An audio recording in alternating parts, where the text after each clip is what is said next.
So welcome to the fifth in the IP20 series here in beautiful Bready. A much warmer day today for everyone concerned. Gladly, I wasn't here yesterday, but my co-commentator here, Peter Gillespie, assured me it was a very chilly day. But the cricket wasn't chilly. There was some real exciting cricket yesterday, and we're hoping for more of that today. So it's the opening game of the series on day 2. It's Munster against the Northwest Warriors. And now we'll go over to Andrew Blair-White with the toss. Good morning and welcome to Bready for Game 9 of the IP20 Festival between the Northwest Warriors and the Munster Reds. Delighted to be joined at the toss as always by match referee Graham McRae alongside Munster Reds captain PJ Moore and Northwest Warriors captain Andy McBride. Graham has got the coin and PJ's going to call.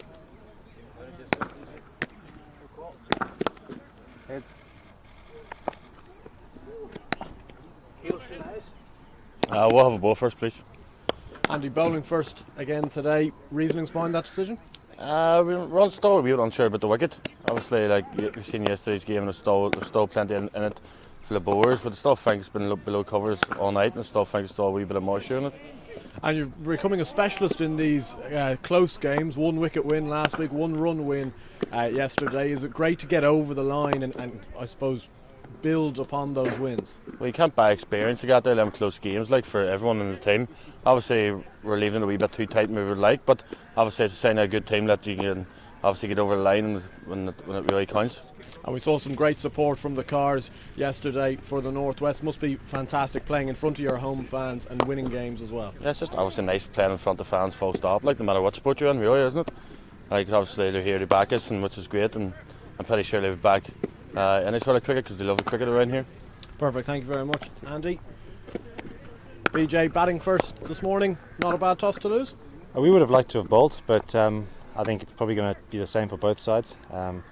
Like what Andy said, it's been under covers all night, so it'll be interesting to see how it goes this morning, but yeah, we'll look forward to the challenge of batting.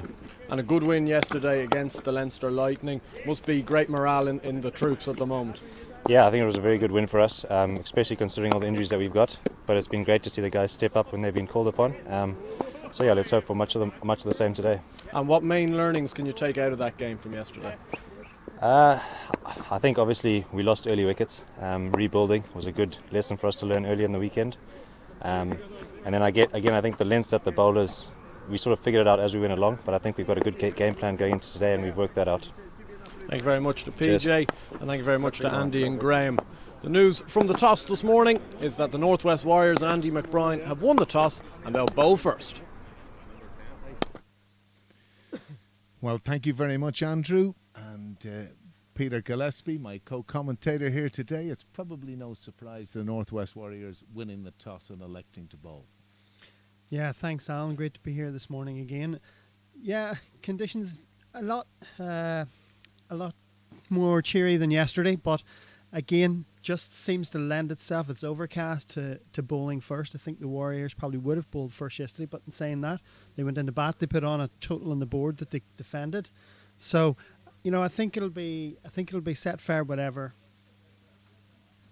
It certainly looked, you know, from afar at the pitch, there was just a bit in it for the bowlers, a bit too pace, a bit tacky, and just even looking at it this morning, this little green shoots, it's a little bit soft in areas. It's not exactly a road, as you say, and probably a total of 160 yesterday from the Warriors was extraordinary, really, in the circumstances. It was, given where they were at the midpoint of the innings. They were 63 off 10 and really exploded in those first, you know, that 11 to 15 over slot. William McClintock, Shane Getgate, a fantastic partnership. But I think it showed yesterday, and I said it numerous times in commentary, I think there's a good balance if you get it right between bat and ball. There's a lot in it for the bowlers early on, but if you give yourself time at the crease, you assess the conditions, you assess the wicket, there is the potential to really dig in and get a good score. Well, listen, why don't we have a quick look at the table? And there we are. No surprise, the Northwest Warriors sitting pretty at the top of the table. The 2 winners from yesterday and the Munster Reds second, certainly looking like a bit like the form teams. A fantastic innings from PJ Moore steering Munster over the line. But as we all know, a lot can change. A great recovery in fairness from the Knights with a very poor performance in the opening game last weekend and languishing at the bottom of the table. Yeah, it's an unusual position for the Leinster Lightning, but I think it shows the experiment from Cricket Ireland to spread the talent pool around is definitely working. You wouldn't think you would see the table as it was if you were sitting last year or the year before, but that said, we are looking at the two form teams today here. Munster Reds sitting in second place on 8 points and the only team to beat the Warriors so far, so this should be an interesting matchup this morning. Absolutely. So we're set fair. Umpires Paul Reynolds and Alan Neal, and to open in the bowling, the spearhead of the Irish attack had a difficult day yesterday, Peter. His 4 overs costing 52. It's Craig Young. Yeah, I think he'll be looking to improve on yesterday's performance. That one bad over shouldn't mark him down too much, but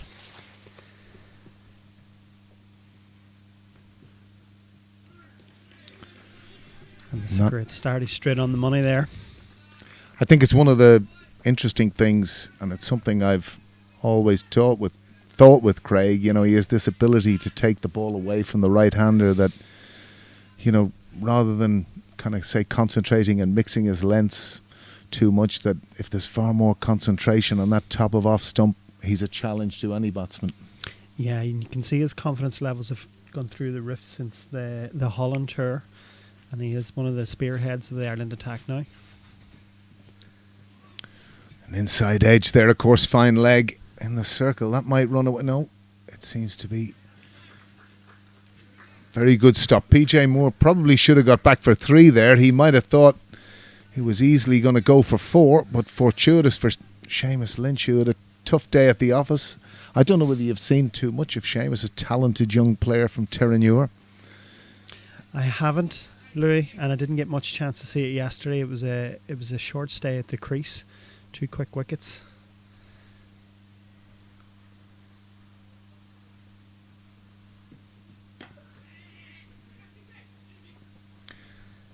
And again, that's perhaps a little bit of the anxiety creeping in.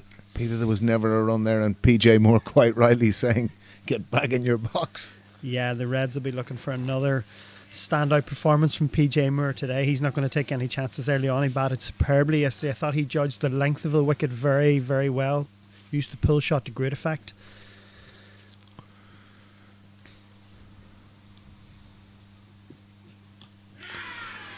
And that's the end of Seamus Lynch. He's comprehensively bowled by Craig Young. And no better sight for a fast bowler. Middle stump out of the ground, Peter. Yeah, they all love that, Louis. We all love that, didn't we? There you go, straight on the money.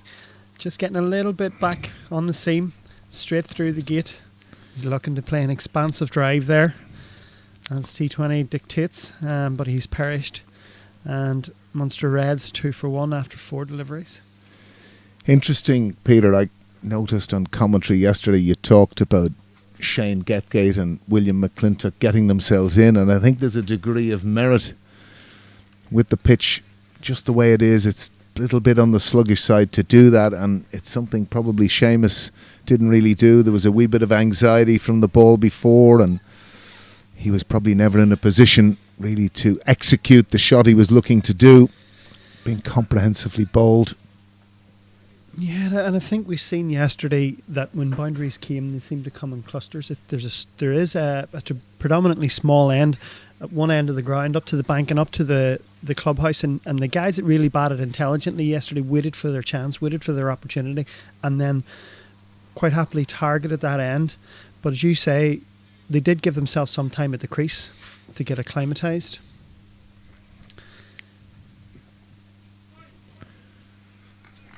Again now a left-hand, right-hand. Murray Cummins really been one of the stars of the show here throughout both the IP20 and the IP20. Very pleasant player on the eye, Peter, has to be said. Yeah, he got gunned yesterday first ball, just got one straight on the money, and just that typical first ball delivery, didn't get his feet moving, and he was trapped on the crease for a first ball duck.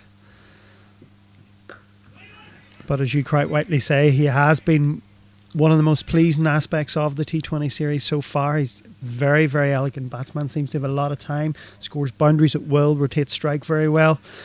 He's definitely the linchpin, I think, of this Munster batting lineup.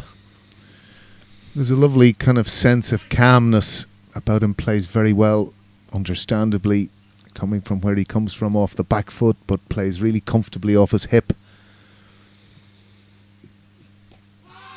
Just a little bit high, but that again is an excellent piece of bowling from Craig Young. Yeah, he's asking all the right questions here as he finishes out the over. Munster Reds 3 for 1. It was a good start after that last over he bowled yesterday, Louis. I'm sure it was playing on his mind, but he came in with intent, he came in with purpose. He really hit the deck hard, got a little bit of movement, and he caused a bit of trouble there and got the wicket he deserved. Well, I thought it was quite interesting too. I don't know whether you noticed, and I'm sure Northwest Warriors have done a wee bit of homework. They didn't play a fine leg. They played a guy just on 45 there, an area that Cummins picks up a lot of profit. So it's good to see that, you know, sides as they begin to work out players, beginning to do that wee bit of homework on the who's who, and that's an area maybe they've identified with Murray Cummins.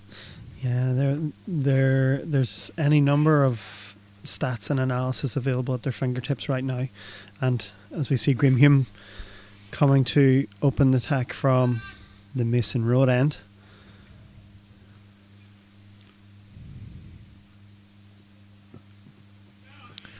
I've been criticised on commentary for calling him miserly, Peter, but well, I think you're right enough. Miserly is. I think you were criticised for your overuse of the words miserly. So I've done some research, and I think parsimonious could be.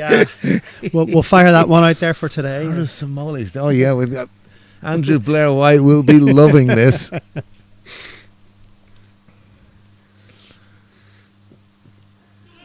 But you're right, Louis. I've faced him in club cricket on several occasions, and I think he's a fantastic bowler. I rate him very, very highly. He's one of those bowlers that seems to have the ball on a string.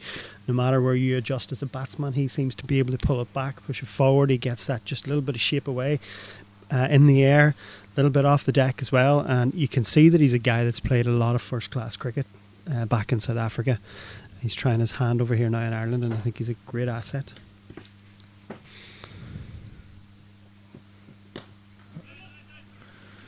PJ Moore will be disappointed. That was a longish half volley that he didn't get that away for a ring of four fielders there on the offside. Everyone that little bit squarer, understandably for Hume, who takes the ball away from the right-hander. Yeah, he didn't seem to commit fully to the shot. This is maybe just assessing things, finding his way.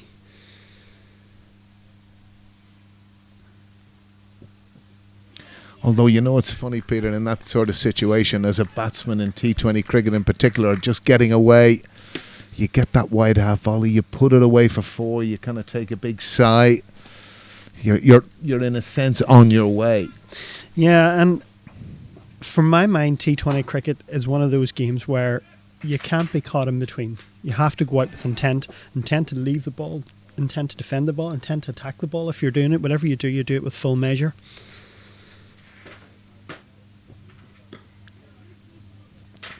Yeah, and that's clever. Again, PJ Moore could have easily have played that on the offside. Only three fielders on the leg side. Macbeth there at mid-on, and he was very quick onto it, and that's intelligent cricket, because one of the things Munster will be looking to do with this left-hand, right-hand combination is get that strike rotating. Yeah, there was good value for that yesterday. As he said, it felt like a lot of boundaries claiming clusters, and then in between there was a plethora of wickets. You know, feeling your way into the game, rotating strike, turning things over, making the batsman think about or the bowler think about left, right hands. It's very intelligent. That's interesting that you say that, because I thought it was outside of the notable feature of PJ Moore's innings yesterday in terms of his hitting of the ball. It was how regularly he got himself off strike singles were, you know, seemed relatively easy for him to get. Once he had long off and long on back, he played down the ground with great ease, you know, to both spin and defence, and that area where he just took the ball away on the leg side. And as you say, anything that was in any way short at all, we spoke about it off air, he absolutely murdered. Yeah, and people might say it was a low chase. They were chasing 130, so maybe he didn't have to go chasing the boundaries. But you got to remember, Murray Cummins went first ball, so he had a lot of pressure, a lot of responsibility on his shoulders. And even Jack Carthy came in. He only got 15 off 30, but he really they solidified it and allowed PJ to grow into his game. And as you say, he rotated very well. He batted very intelligently. He picked up his boundaries where he could. But I thought he batted superbly now.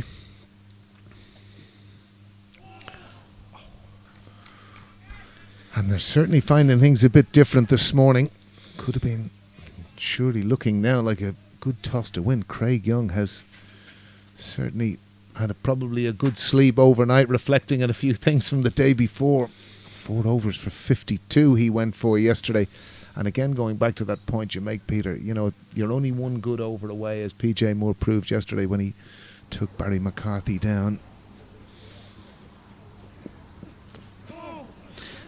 Craig Young's bowling that. What we would call that really hard length. He's hitting the deck. He's getting that little bit of lateral movement. It's causing problems for the batsmen here.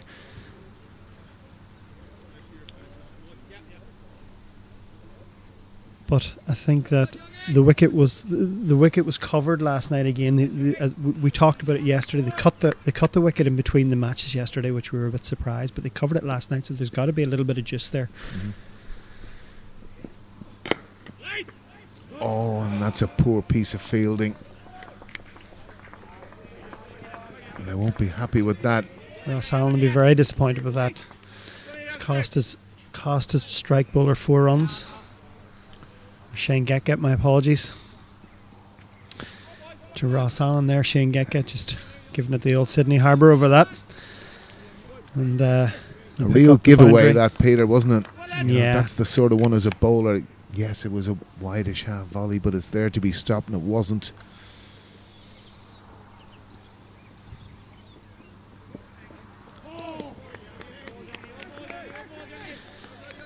This is a great spell. Well, that's again, Peter, proof for me. It's one of these things, if I was to just take that delivery and say, Craig Young, just bowl 6 of those. Just bowl 6 of those. There won't be many batsmen getting bat on that. That is superb bowling from Craig Young. It's a great length and a great bit of away movement there. He's really mixing it up. He's getting a bit of shape away. He's getting a bit of movement off the seam back in.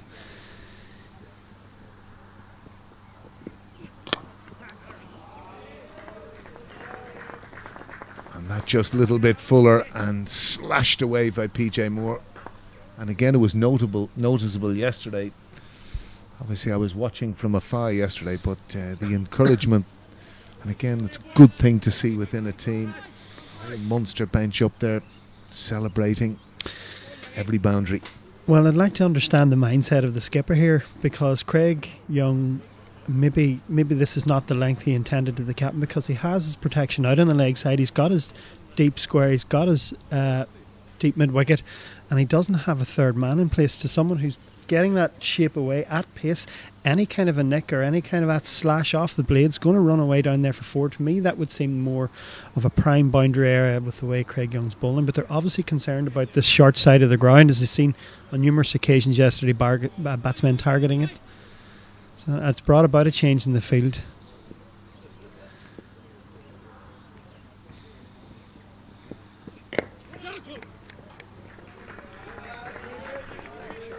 Good single there from PJ Moore. You're quite right, Peter. Again, with what Craig Young is bowling, he'd be far better employed really with 6 on the offside, as you say. That was an over that went for 9 runs, Larry, and I can't see, if someone says he's been taken for 2 boundaries, could you see that he bowled that bad to get taken for 2 boundaries? One was a misfield, one I think just was a miscommunication with the skipper on where his field placing should have been. So I think they'll be disappointed on reflection for that over to realise that, or to say that it's gone for 9. It's got Munster up to 13 for front off 3. And they're just feeling their way nicely into the game again here, the 2 premier batsmen in the Munster Reds lineup. And it's interesting, as well as you, and I know you commented on it yesterday, tactically, if you lose 3 wickets in the power play, Andrew Leonard keeps reminding me, you lose 90% of the matches. So in conditions like this, I think it would be no harm from a Munster point of view, be a little bit more circumspect. And obviously from a Warriors point of view in terms of that attacking, as you say, surprised you might have brought fine leg in for Craig Young, play third man back with the ball shipping away. Like that.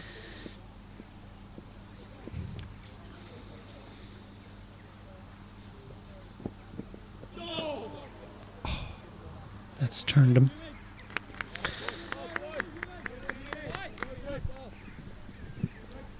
It's one of those deliveries as a batsman. It starts on middle and leg and just absolutely squares you up all ends.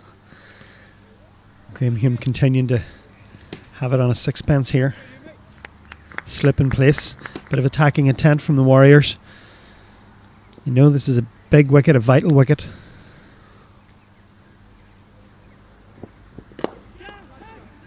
Hit hard there by PJ Moore. That little bit fuller from Graham Hume. One bounce to skipper Andy McBride. They've gone over the line in two very close ones, Peter. The Warriors, there's a new fresh feel about this team and a real feel-good factor about the team. Yeah, I've been impressed so far. I've been impressed with what I've seen from Gary Wilson's tenure. The confidence that he's given the sides to go out and play an attacking brand of cricket.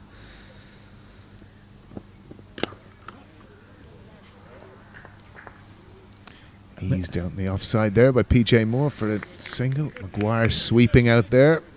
But again, Peter, yeah, there's a real fresh feel. And is it the sort of feel that you get in the province? Is there much of a feel around the clubs? Well, I think everyone knows that Northwest cricket in general has never been found wanting when it wants to come to playing attacking cricket.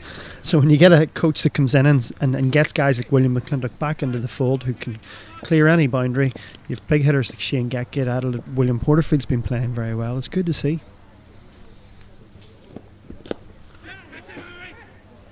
That's a class shot from Murray Cummins. Again, advancing down, getting outside the line of the ball where he can work it away on the leg side, and that's flown for six, Peter. That's flown for six. It was a great shot, as you say, Louis, but I'm just looking at the bowler's reaction here. I think there might have been a bit of a trap set there, and he's given Nathan Maguire a bit of a teapot, whether he's just a bit squarer than I imagined, but it looked as if there was something set up there for that shot from Murray Cummins, but he's executed it absolutely brilliantly and deserved the maximum for it. And Nathan Maguire has duly taken your instruction. He's come about 10 yards squarer now.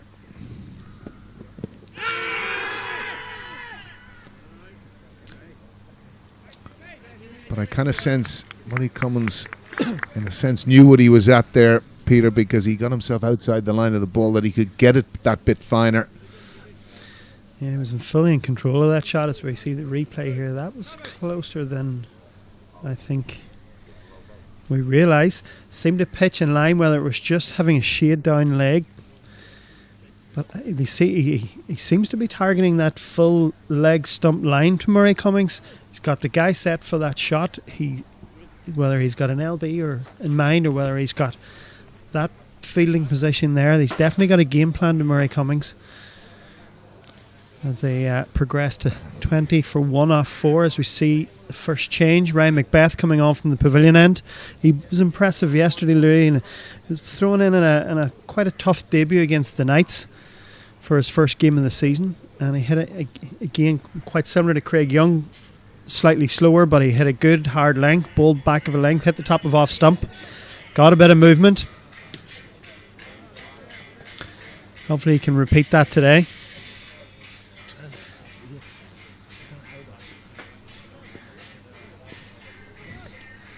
Sorry, we had a bit of an ELO come over my phone. I don't know whether the viewers got that today. Mr. Blue Sky. And speaking of Blue Sky, as you say, Macbeth did well yesterday on debut. And quite right too. Skipper Andy McBride trying to get him into the tack as early as he can. Yeah, well, it's a big pat in the back to bring him on inside the power play to the form batsman in the Munster Reds team. So there's a big vote of confidence here.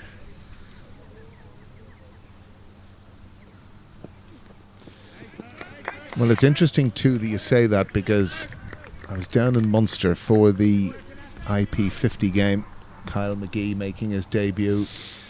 No question of Gary Wilson batting him at number 7 or 8. Put him up to number 4. Gave him that wee bit of responsibility. Yes, he failed, but that's not really relevant. It was a backing from the coach to say, you can do it. Oh, what a fantastic effort. And again, Shane Getgate nearly made up for a very poor piece of field. It's not. Yeah, It is Shane Getgate. I don't know why I'm getting confused with Shane Getgate and Ross Allen. I don't know what we've done to ourselves. Well, they're standing beside each other, so it doesn't help. But a great bit of movement there in the air from Ryan Macbeth. It's been full, swinging away. Attempted PJ Moore into the slash drive. Almost paid dividends there. He almost pulled off a specky. Or a worldie. You mentioned a worldie yesterday. I like that. Oh. I kept a little bit low from Macbeth. Again, we're seeing that the wicket's posing a challenge to the batsman as well as the bowlers. Craig Young getting the ball to come back sharply from a hard length. Ryan Macbeth getting a bit keep low. You just feel one of these wickets that you're never in. You just got to really apply yourself every ball.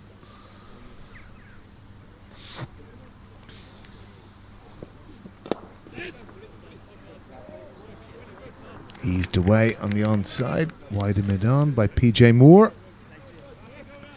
Yeah, you mentioned Kyle McGee there in the match down in the Mardyke.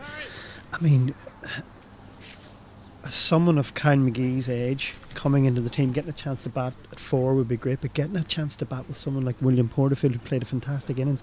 You know, when I was starting off, I had likes of yourself, Angus and the team. It would have been great to get that opportunity to spend some time at the wicket with quality older heads to guide you through a tricky situation.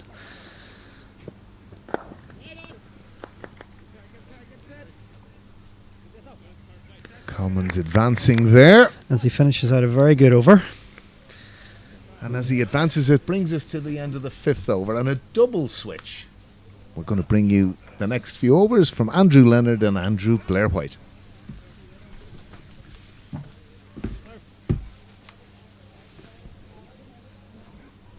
Yeah, thank you, gents. Interesting start this morning, as it has been an interesting start to the entire weekend. The festival, the second festival of 3 in the IP20. Munster Reds, another big win for them yesterday. Northwest Warriors on home soil, they're top of the table. And Andrew, who would have thought that this would have been the top of the table clash 4 games into the series? Yeah, certainly very strange to have Leinster Lightning down at that bottom of that table. And they've never been before, very unprecedented. But it's been another good start from the Northwest Warriors in the field. It's been circumspect so far from the Munster Reds. Andy McBride coming into the attack for the first time today from the Mason Road end.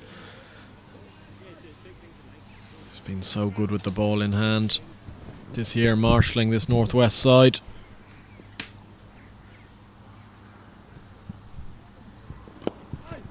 He's bowled quite a lot in the power play as well, McBride. Huge control with his off spin. PJ Moore, what an innings yesterday, putting his name up in lights after a difficult start to the year. Heaved into the leg side. He's going to try and pick up where he left off yesterday. Hasn't been as fluent to start. Strike rate around 50, but taking a likening to McBride's off spin, short delivery, well punished by PJ Moore. Yeah, just too short this from Andy McBride. He'll be disappointed with that effort, especially with square leg in the ring. Easy for PJ Moore.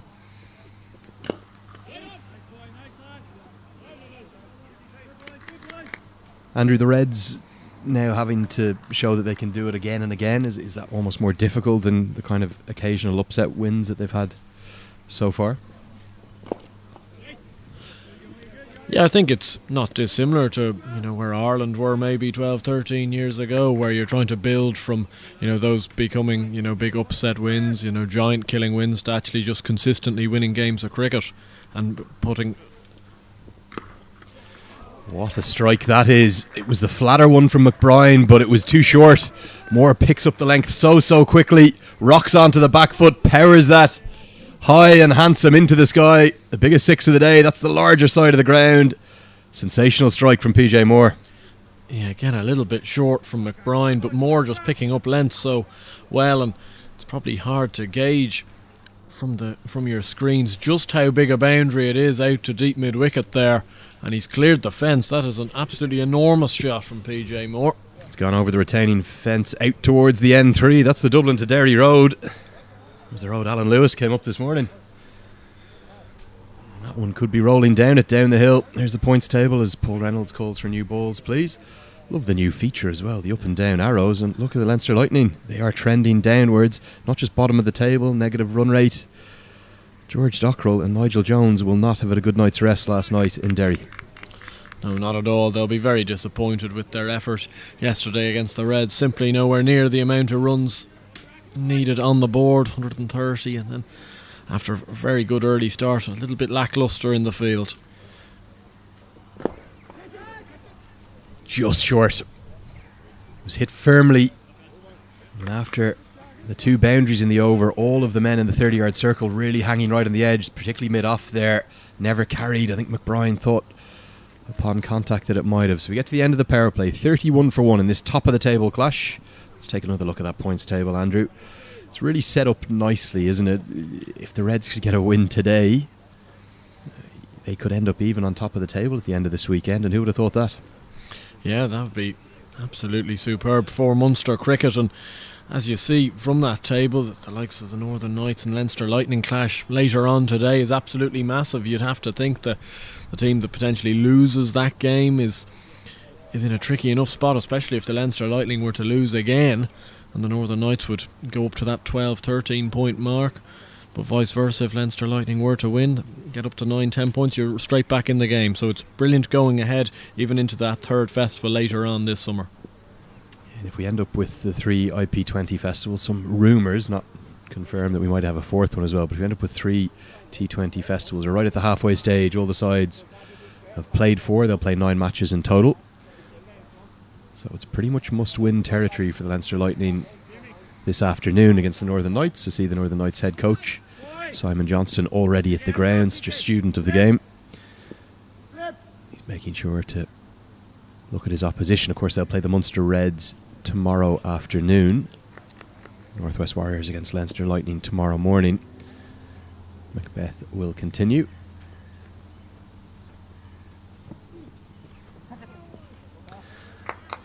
Just a swing and a miss outside the off stump from Murray Cummins. Of course, a Saturday here in the Northwest Cricket Union, we'll see club cricket all the way around those famous grounds: Bonds Glen, Fox Lodge, Donamana. Iconic names in Irish cricket, aren't they? Yeah, and some brilliant grounds, all very small in nature, but brilliant clubs, brilliant atmosphere you get down there on a Saturday. Imposing places to go for an away game. Yeah, when you say small in nature, you mean from a plain surface size. A lot of the grounds, not necessarily small clubs, but the likes of particularly Donamana, famously quite small boundaries with its beautiful arched sides to it, such a unique plain surface, the same as Bonds Glen. You think the likes of Limavaddy's probably a slightly bigger ground, Coleraine slightly bigger. But a real hotbed of Irish cricket. You think of Irish cricket, you think of the Northwest, you think of Fingal, you probably think of Dublin 4. Up in Belfast, all those beautiful provincial towns. They're the hotbeds of the game. Real culture of the sport up here in the Northwest. How was your hospitality last night, Andrew? You enjoyed your stay in the Northwest starting off? Yeah, it's been absolutely brilliant up here. As you mentioned, they're so accommodating in every facet. They seem to enjoy themselves up here. Got myself for staying in the fir trees, and extremely lovely family-run hotel. Down in Strabane, that's in Peter Gillespie land. Beth getting really full here. Lots of changes of pace. Both Moore and Cummins not quite adjusting to what is probably their first look at Ryan Macbeth. Yeah, well, it'd be the first look for many of these Interpro players after Macbeth, but he's looked pretty handy with his changes in pace, and especially now when he can have the 5 men out, there's plenty of protection for him if he does stray too full. Back of a length this time. I think another change up though. Lots of changes of pace from Beth. Really got over this. Just 2 singles from it. The pitch already looking to play a little better, but it's not going to be a batsman's paradise. Still plenty in it for the bowlers. Yeah, well, I thought we saw that yesterday. It was a hard pitch to get in on as a batter, but there were runs to be scored if you did manage to get in. It's obviously a lovely outfield here, short boundary one side. There are runs to be scored, but there's always going to be a little bit in it. It wouldn't surprise me if this pitch continues to play better and better throughout the weekend, especially the more sun that comes down today.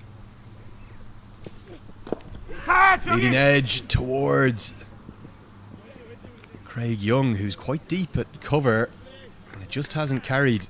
That seemed to hang in the air for an eternity. Murray Cummins not finding his touch yet.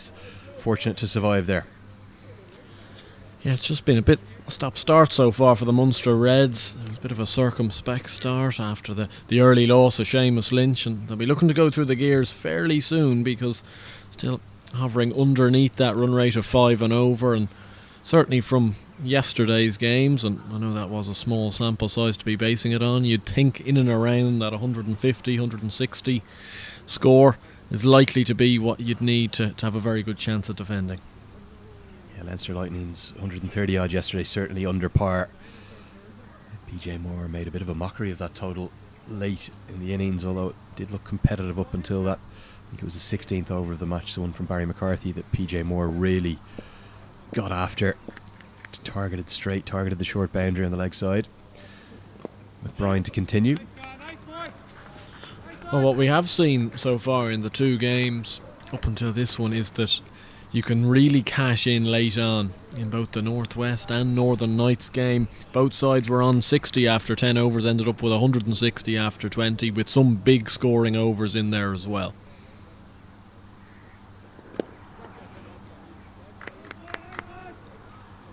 Yeah, what will be interesting for me with the Warriors here will be how does McBride use himself into his second over here.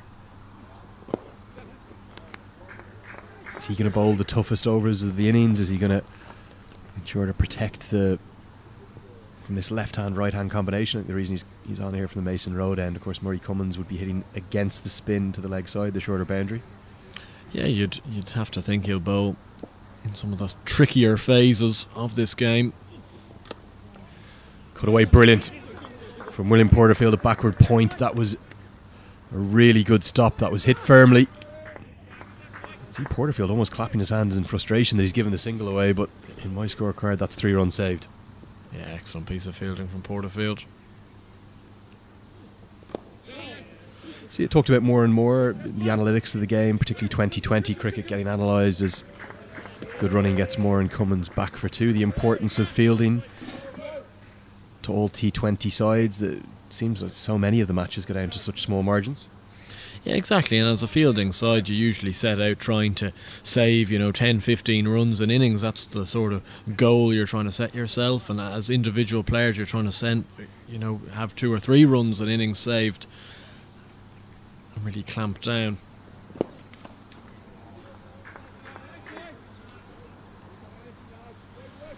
So more tight stuff from the Warriors. They'll be happy with this start. Moore and Cummins are going to hold the key to this Reds innings. 8 overs gone. It's 5 and over. 40 for 1.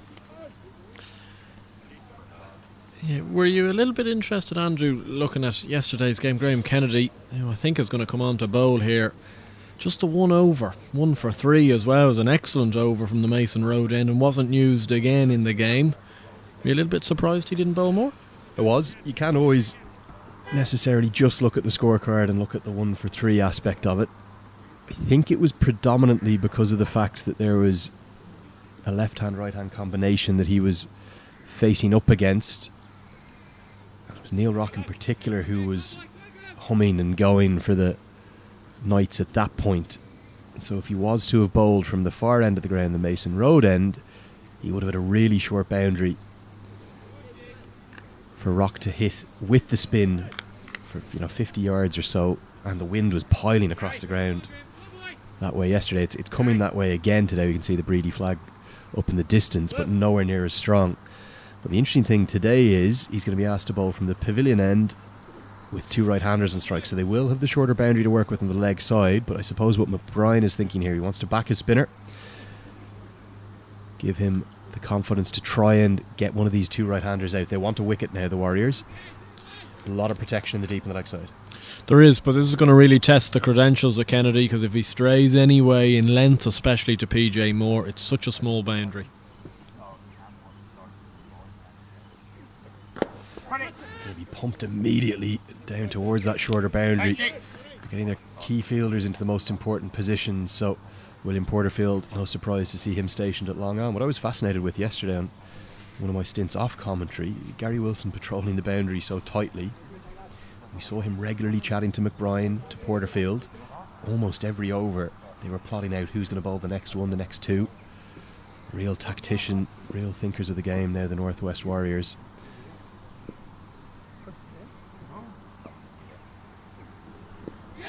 Big appeal, it's an under edge, it's given. Paul Reynolds has the finger up. I think Murray Cummins knew as well. Well done, Stephen Doheney. A part-time keeper who's been working more and more in his keeping with Gary Wilson, the head coach. That's a really good grab. I think this has come off the under edge, Andrew. Well bowled, Graham Kennedy. Yeah, it's excellent bowling from Graham Kennedy, but that's a sharp catch from Downey. Never easy there with a batter going for a pull shot and getting an under edge on it. He's taking a sharp catch up to the stumps. It didn't quite happen for Murray Cummins today. 10 from just 12 deliveries. 1 big 6 in there. The Munster Reds innings is just failing to get going. 41 for 2. Yeah, not a good start to Cummins' weekend. The duck yesterday, first ball duck to Barry McCarthy. Gone for 10 today. Again, probably suspect he looks more comfortable, more at home in the 50 over format. Munster Reds leading run scorer in that format. Going to be Alistair Frost, the first we'll have seen of him with the bat, in at number 4. Malahide CC man, the brother of course of Mike Frost, 2 brothers playing in the team here for the Reds. Kennedy, he's learning his trade as a spinner. I've been doing it for 6 to 9 months. He looks to me immediately to have picked up an awful lot about it. How clever a piece of bowling was that? Yeah, he varies his pace lovely, and he's got that lovely just general left arm off spinner's action. And I'd be quite tempted, if I was the brains trust here, to really try and work hard on bowling a few dot balls here to Ali Frost. Good to see William McClintock into mid-wicket, not allowing him that just easy dab in there. Wouldn't mind one more man in the ring.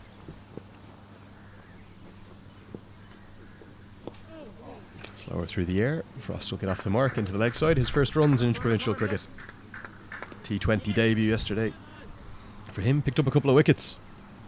From my sources in Malahide Cricket Club, certainly only a developing bowler, so maybe surprising to see him given the chance with the ball on his debut, but he did a job for the Reds. 2 wickets on debut.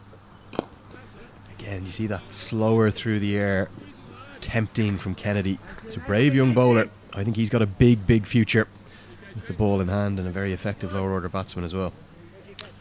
Yeah, indeed, and seems to have an excellent temperament as well. Very level-headed young man. Doesn't show too much emotion on the pitch. As a spinner, particularly in T20 cricket, you need to get used to getting hit for boundaries. It's going to happen. A bit like batsmen these days, you have to get used to occasionally getting some low scores. It's not about whether you get hit for boundaries as a spinner, not. It's about how you react to that. And we've seen it throughout Kennedy's time in the IP20 and the IP20. He reacts really well. Doesn't get flustered at all. Little bit of turn on offer, just squares up. Frost comes off the leading edge. What a start for Kennedy. 1 for 3 again, the same figures as yesterday. He's surely not going to be taken off this time, Andrew, is he? You'd certainly hope not. Very, very hard to know though. If you're PJ Moore in this situation, Andrew, what do you do? You're 29 off 35. His innings is crucial in the shaping of what the Munster Reds get on the board, but yet the innings is slightly languishing, under 5 and over. Do you go after it now there's a new man in at the far end, or do you have to become a little bit more circumspect? It's a hard one to balance. Yeah, and good captaincy this from Andy McBride as well. Takes himself out of the attack and gets his other left arm spinner in. And the reason he's done that, the left-handed Murray Cummins is out. So Kennedy's going to have all the protection in the world on the leg side. 3 men in the deep with an almighty hit into the wind. So for PJ Moore to target the boundary, he'll probably have to look straight or over extra cover, hitting with the spin. Going to be probably too big a hit for even Moore to take on into the leg side.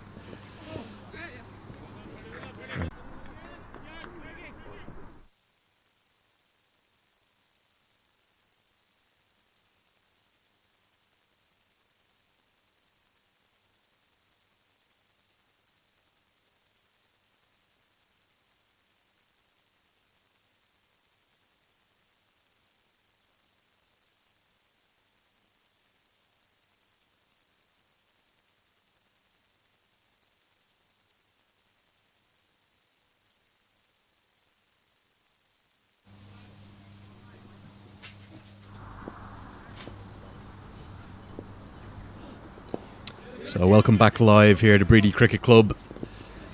Apologies for a few technical issues there. We just missed about 8 or 9 balls, and in the 8 or 9 balls you missed, Graham Kennedy was dispatched down the ground straight by PJ Moore for a big 6 that crashed into the indoor centre. The following delivery he went flatter, darted one in. Moore was tempted by the short boundary in the leg side. The ball turning away from him, wasn't able to get the timing that he was looking for, and a good catch held by Nathan Maguire. So the big wicket goes to Graham Kennedy. His left arm spin continues to prosper at this interprovincial level, and the Reds in trouble. 58 for 3, the big issue at the moment, their run rate under 5 and over. You're back live with me, Andrew Leonard. I've got Alan Lewis to my right. Again, our apologies for just missing those few deliveries, but at the end of the 12th over, 59 for 3, and Alan, the Reds, they have to find a way to somehow post something of a defendable total here. Absolutely, and again, it's probably the hardest thing is to kind of work out in your mind what is a defendable total here, Andrew, because obviously a lot depended on PJ Moore, and it was interesting, we were commenting off air, commending Graham Kennedy the number of times, being hit for 6 as a slow bowler is part of life, but it's how you respond. That's the key thing, and he doesn't really seem to get flapped at all. He just, as you say, pushed that one a little bit quicker, got a little bit of bite. PJ Moore went flat and had a really good catch, running catch from Nathan Maguire out at deep mid-wicket, and you could clearly see again the response from the Warriors in taking that wicket. It was the prized possession here this morning, and a lot will rest on the shoulders of the man on strike now, Matt Ford. I think it's the opposite of getting flapped, Kennedy, isn't he? He almost seems to thrive on being hit for a boundary, wants the challenge of finding a way back. I think at least 2 or 3 times this season now he's been dispatched for 6, and the very next delivery he's found a wicket. Absolutely, and it's a measure of his own calmness. And back into the attack now is Craig Young. Would you like to see him utilised a little more, bowling just 1 over yesterday? He's now been taken off after just 2 overs here. Yeah, it's strange, because, again, in the context of the match and how well he bowled, I would like to see him get another over. Again, there seems to be this propensity that you've got to chop and change in T20 cricket. I often ask myself, why? I remember back Ireland playing India, Boyd Rankin's opening over to Rohit Sharma, went for 1. He was off. I think it was Stuart Thompson, a replacement, whose 3rd over went for 19. Hit into the sky, and it's just going to go over the head of Shane Getgate. He was quite tight in there at extra cover. Getgate, of course, had that phenomenal attempt at that catch when you were on air earlier in the innings. PJ Moore's knock yesterday, I was asking you just before we drifted off air, Alan, how impressed were you by that yesterday? Very impressed. I saw virtually all of it, and you're not working yesterday, Alan? I did we've introduced, actually, Andrew, what we call a 4 and 4 now. So What's that? It's work Monday to Thursday, 4 full days, and 4 hours on a Friday. So you'd done your 4 hours, and exactly. Then it was time to tune into the cricket. I took myself out to Portmarnock Golf Club, played a few holes, and on my car journey back, I had it up on the screen. So I heard you. Hands free. Oh, hands free, of course. Good. Heard you all the way home, and watched a lot of PJ Moore in the midst of the traffic. But Probably the knock of the series so far. well, you were commenting that no one has really gone big in the series so far. So, you know, in that context and in the context of what PJ Moore is attempting to do, it's kind of second beginning for him. Going to be a couple of years till PJ Moore could qualify potentially to play cricket for Ireland. It's sort of a second career for him. He's 30 years of age. Certainly showed some traits and some assets yesterday that would make you think that maybe there might be a second international career for him in the future. Yeah, well, I think it's, you know, the age barrier certainly as a batter isn't relevant really. I think you come into your prime in your early 30s as a batter, and he's got vast international experience. Immediate call of yes from Ford will get him through for a single. Yeah, vast international experience indeed. 78 appearances, 8 test matches, 49 ODIs and 21 T20Is for Zimbabwe, including a career best of 92 not out in the T20I format, which he went past yesterday. 95 not out. I was really interested to hear his thoughts in the interview afterwards. Such a kind, humble gentleman, isn't he? Very much so. Of course, played for YMCA in his initial stint in Ireland. That's gone aerial, and this should be a chance. Nathan Maguire running in and makes that catch look terribly easy, Andrew. Yeah, you worried about him getting a touch overbalanced, and you can see him indicating it there to Craig Young. God, I reversed the hands at the last second. I think it was a very last second decision to reverse the hands. He overran it a tiny bit, but such is the talent of the young man, whether it be in the field or with the bat. He's held on. Shades are on. Really good catch, and the Reds continue to struggle. Time for the talisman, Fionn. Can he dig them out of trouble here? Well, the last time you and I were on commentary together, he certainly did. That swashbuckling innings down in the Mardyke hit the ball to all parts, and obviously different conditions today. Trickier pitch, but certainly he won't be found wanting in attempting to hit the ball to the ropes, and Munster are going to need it. They've really struggled here. They've never gained any real momentum this morning. Yeah, Frost falling for 9 from 14 deliveries. Big step up from club cricket up to interprovincial level. Change of ends for Graham Kennedy, so we are going to see a bit more of him today. Just what Alan Lewis was asking for. Yeah, that Fionn Appreciation Society, they've got the Twitter machine going again. The tweets are rolling in. I like the one that they've just gone with. The correct weather forecast, Craig, is a Fionn storm. A firestorm, that's what they reckon's coming from the bat of Fionn. Seems to be a real crowd favourite. So where did that Twitter feed come from? Came from the men from Mullingar who were there with us on the Friday. Ah, very good. Those loud and raucous Mullingar men. Hit through the offside by Ford. Using his feet down the track. We are going to see hand on to strike, yes. They've set up a Twitter account. Get on and have a follow with them at Fionn_hand. Some entertaining stuff on there. Barry Chambers chuckling away at his Twitter feed in the background there, taking the photos for Cricket Europe. Give us a wave there, Barry. He's probably listening to the feed down there as well. The great man of Irish cricket, Barry Chambers. Kennedy really prospering with his left arm spin. It's a switch that has probably seen him catapulted into the mix of potential Irish cricketers as well. I want to ask you something after this delivery, Alan. I'm sure you were seeing the news as Hand gets off the strike yesterday. Not confirmed fully by the ICC yet, but the breaking news from Cricinfo is the T20 World Cup set to begin in the UAE, moved from India to the UAE. That's not fully confirmed yet, but lots of talks about that happening. And another change, not just in the UAE, but one of the group stages, which is what Ireland of course are in, to be played in Oman. So Ireland could be in Oman or the UAE most likely in a couple of months' time at that T20 World Cup. Not surprising, I suppose, in the context of obviously the PSL moving. Again, question marks about the remainder of the IPL, so it's no surprise really that in terms of venues and looking to get the competition complete, that they're thinking in that direction. He looks for the switch hit, surely hitting him outside the line just to stifle the peel.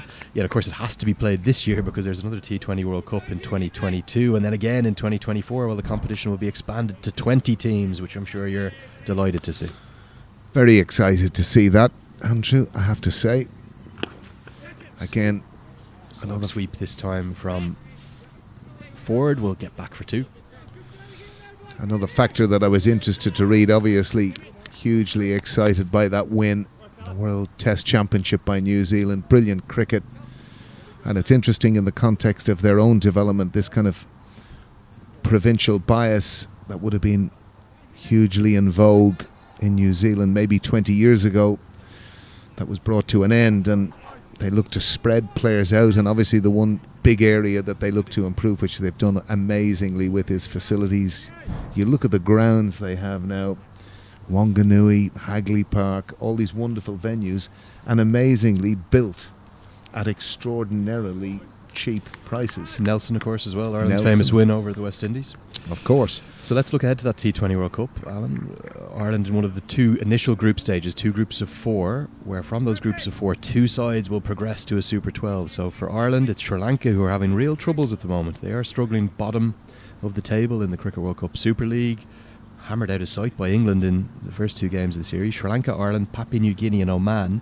I would presume, with Oman being in that group, that it means Ireland will go to Muscat in Oman. And they won't go to the UAE. Cut away as Hume is back into the attack. Fionn Hand. That'll have the fan club happy. Yeah. That's a cracking shot from Fionn Hand there. Just waited on a little bit later, got it back with a square for 4. Excellent shot.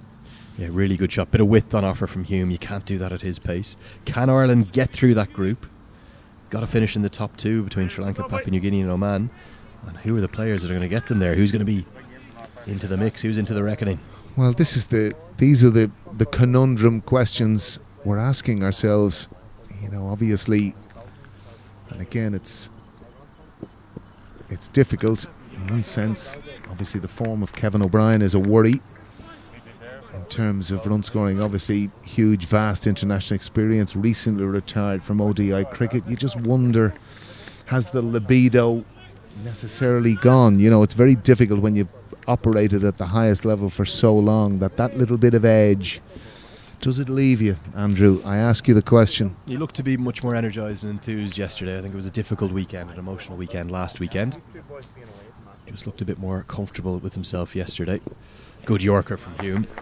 Former Harry Tector, of course, a concern as well. A tweet this morning from Ger Siggins listing out all the averages of all of the Irish batsmen, none of them really in form. I suppose the averages aren't something you'd worry about too much in T20 cricket, more about the strike rates perhaps, but is a concern the fact that the pitches here this weekend in Bready made batting difficult? We want to see more runs on the board generally?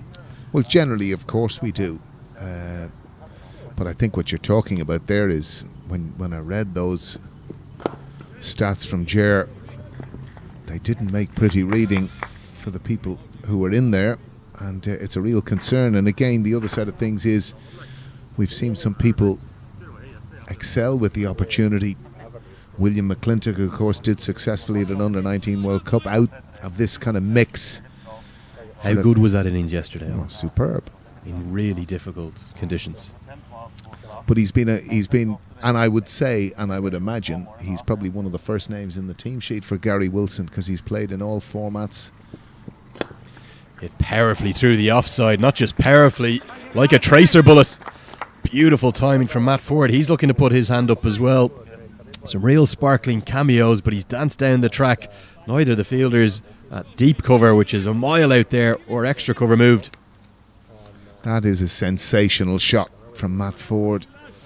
And he just seems to be able to get this blend between attacking and defending so right. And he's an immensely powerful upper body, Matt Ford. I always slag him a bit about it when I see those guns. And he loves to kind of show. He always tucks those little short sleeves of his up a bit to get them. But there he is. Look at them protruding even more. But an immensely strong man. Certainly won't be getting outlifted in the gym too much. We'll bid you adieu for the moment. We'll pass over to Andrew Blair-White and Peter Gillespie, who'll bring you through to the end of the first innings. The Munster Reds, 77 for 4.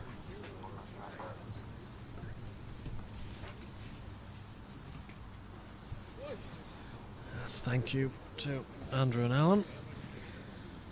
Munster Reds 77 for 4 after 15 overs, and Peter Gillespie, you'd have to think they're going to have to get their skates on in the final 5 if they're going to post something really to defend here. Yeah, the Northwest really tightened the screws there in that middle part of the innings. After 10, we're sitting at 45, which 2020 matches nowhere near where you want to be. A few welcome boundaries in the last few overs, but a lot of work to do in these last 5.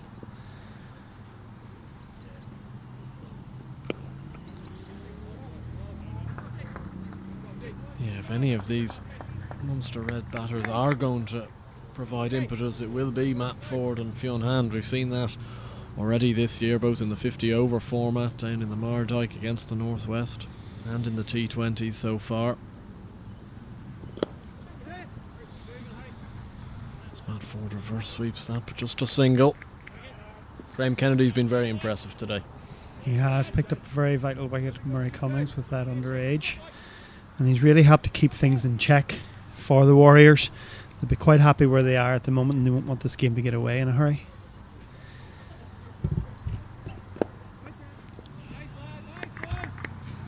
Another dot ball. There's just been too many kind of clusters of dot balls on this Munster Red scorecard, Yeah. I think. Yeah.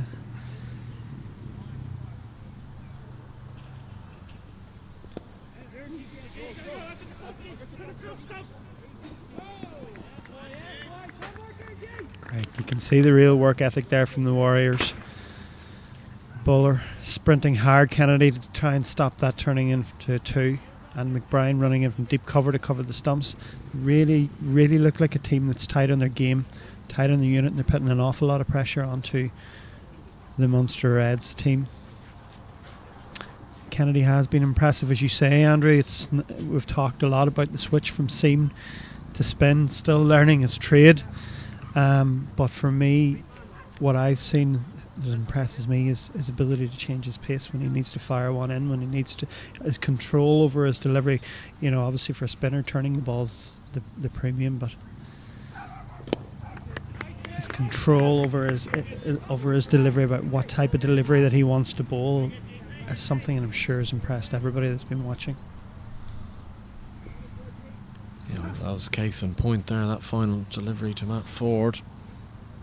And that has been slog swept straight down deep mid-wicket's throat. It's a big boundary out there. Matt Ford's taken it on off Kennedy's final delivery of his spell, and he's only managed to find Ross Allen out of the deep mid-wicket boundary. A 3rd wicket for Kennedy and an excellent spell.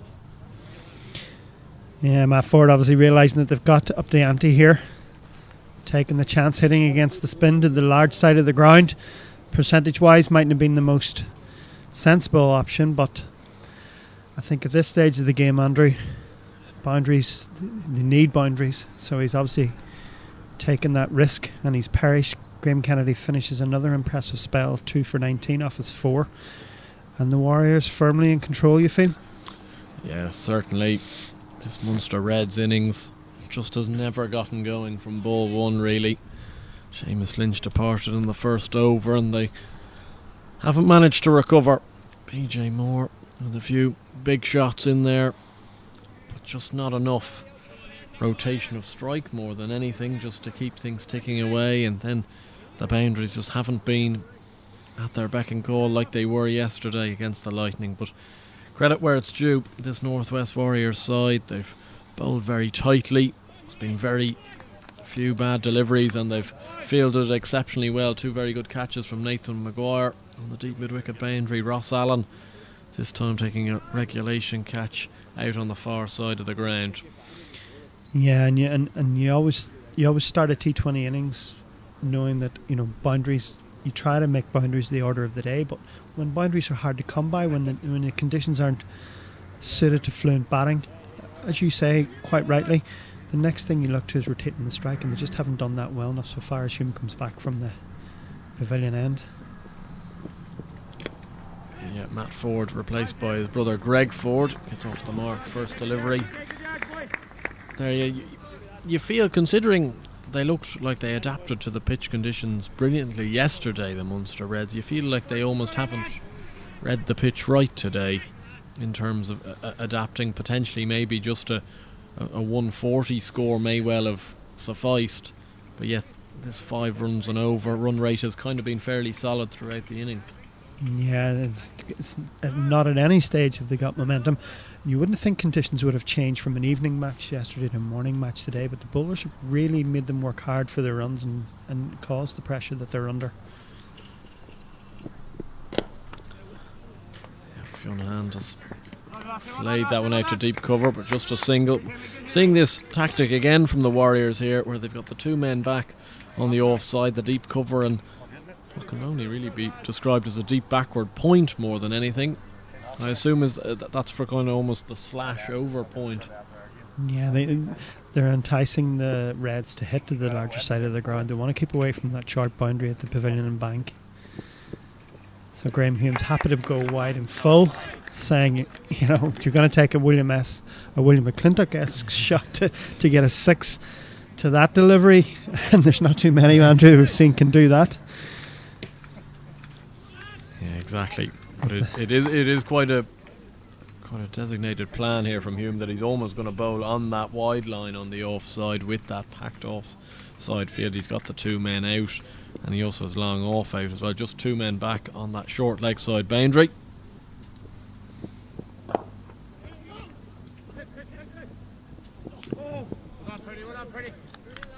Excellent work from Hume off his own bowling there. I think Greg Ford would have scrambled through anyway.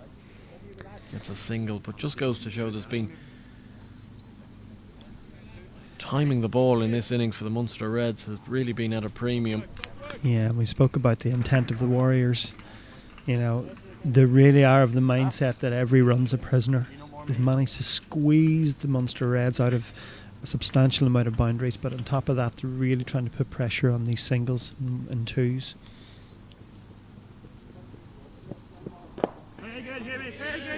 Super execution of skills here from Graham Hume, bowling to a good plan here that the Warriors have implemented at times yesterday with these 2 men back, the deep cover, deep backward point, and most importantly keeping it as far away as feasibly possible from accessing that short leg side boundary.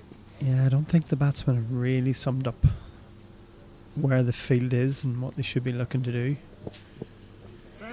And he's bowling wide and full. Has continued great skills. That's been called a wide. Just missed the line slightly on that one.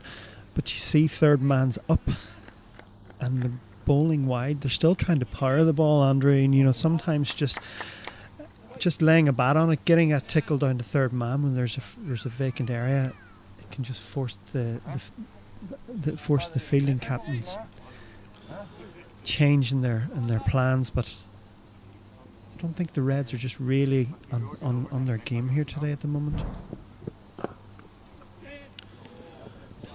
Well, Fiona Hand has just managed to scrape that one out for a single. Another excellent over from Graham Hume. Just the 5 runs from it. And I must say it was almost like watching the same delivery on replay over and over. In that over from Hume, there wasn't much kind of improvisation, I suppose, from the Munster Reds batters. It was excellent execution from the seam bowler. But as you can see from your man Hatton there, just the 4 overs going for that 9-10 running over, and too many for the Munster Reds below the 5 mark. Yeah, they've really been able to keep a tight rein in this Munster batting lineup. Took wickets at regular intervals, which is always crucial in any form of white ball cricket. And as I say, it really has stopped the momentum as Ross Allam comes from the Mason Road end.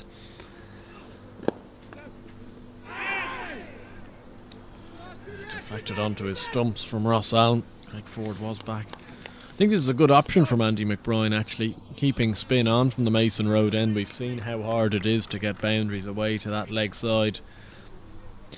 Yeah, pace seems to be the easiest to get away at this stage of the innings. As I say, that Fionn Hand, that's a superb shot, straight back down the ground. He probably had to target straight or maybe over extra cover to get that 6. That's as straight as you can get from Fionn Hand. A lovely shot and a much needed 6 for the Munster Reds.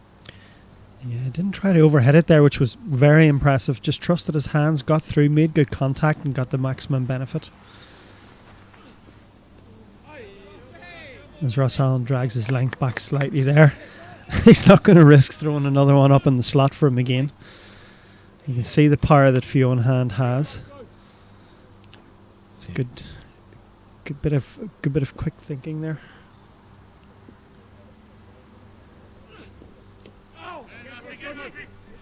Yeah, Hand trying to improvise there, trying to get it over the two men that are in close. Backward point and short third man. Managed to land a bat on it. Yeah, well, as you said in the previous over, it was almost like Graham Hume had the same ball in repeat, but the batsman stayed in the crease. They were quite happy to let that happen. They were quite happy to let the bowler dictate. So I'm glad to see, they're just trying something. They need something here. We've seen yesterday that Leinster were 109 for 9 and they put on a 20-run partnership. It didn't matter in the end, but, runs at the end of an innings, you just never know how vital they can be.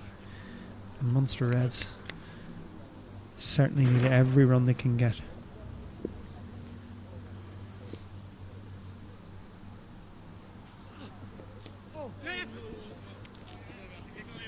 It's just slipped down the leg side from Ross Allen, and it's going to be a wide, and they've scrambled through for a single as well, so Hand back on strike, which I think for the Munster Reds is probably the best option. Still got 14 deliveries to play with here, the Reds. Again, Hand trying to improvise, but excellent changing of pace from Ross Allen there. He's really mixing it up. Yeah, I think he doesn't know how that missed the stumps. He showed him all three there as he moved across off, but didn't make any contact. And Hand this time does connect, and to the pavilion, that's 6. It's a short boundary down there. It was excellent contact from Fionn Hand, and his second 6 of the over brings up the Munster Reds 100. And is this cameo going to give them a little bit of momentum going into their bowling innings? Yeah, short boundary or no short boundary, that's still a mighty impressive shot.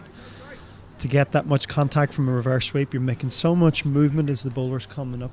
To actually keep your head still, to be able to see where you want to make contact, and to get good contact, take it over the boundary as it pushes them up to 22 off 17. These are vital runs for the Munster Reds. Well, as you can see from your scorecard there, Hand the only man striking at above a strike rate of 100. PJ Moore 37 from 43, the mainstay of the innings. Murray Cummins and Matt Ford got into double figures but failed to really get going. Fionn Hand giving them a little bit of impetus here. 2 overs to go, 100 for 5. Can the Reds get up to 120? Gives themselves something to bowl at. Yeah, Graham Hume finished his impressive spell of 4 overs, none for 22. He gets replaced by Craig Young at the pavilion end. Straight away, it's same as wide and full, taking the option of that shout boundary out of the equation for the Munster Reds batsmen. But are they going to stand and let the bowler dictate as they did with Hume? Or is Fionn Hand we're going to see a bit of...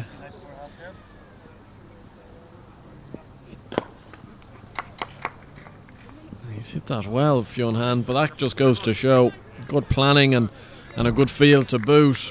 And he's hit that very nicely, but it's just straight out to deep cover. It's just a single. Yeah, decided to be positive, came down the wicket, but unfortunately, as does happen sometimes, he made it into a Yorker. This is the thing, you criticise him for staying in the crease and then it's in the slot and they come down and make it into a Yorker. Drilled this time by Ford, straight down to long off. Just another single. The Northwest Warriors won't mind this whatsoever. If you were out in the middle at the moment, Peter, where would your boundary option be looking for? Where would you be trying to invent a boundary from? For me, if they're bowling wide and full with third man up in the ring, I'd just be trying. I wouldn't be trying to muscle the ball, but just trying to get anything on it, just an edge, anything, just to get that guy back and bring another man up. Well, Hand has got the edge, but it's a great catch from Stephen Downey behind the stumps. He's had an excellent day behind the stumps, the young keeper. And Fionn Hand's cameo of 23 comes to an end. A little bit unlucky here. This could have gone for 4, but good bowling from Young and an excellent catch behind the stumps. Yeah, he backed away, he tried to open up and access that area, and unfortunately he just got a little less on it than he wanted.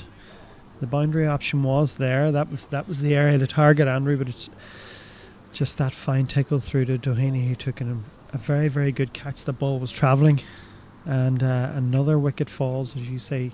Fionn Hand's cameo comes to an end. He did show a bit of intent. He did show that he wanted to access the boundaries wherever he could, but he's perished in doing so. And this brings Jack Carty to the middle, much lower down the order than we've seen him in his prior couple of games. He opened a few times last weekend down in Pembroke. He was batting at number 4 yesterday.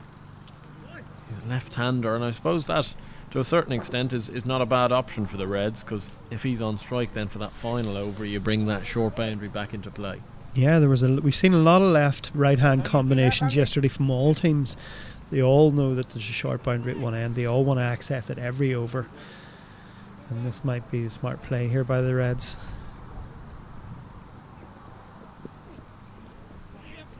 So slower ball from Craig Young. Carty's just got a little bit of bat on it. Time to fine leg.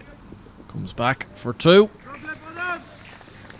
Good mix-up from Craig Young, but good batting from Carty. Getting bat on it. Fine leg there. Comes back quickly for a second.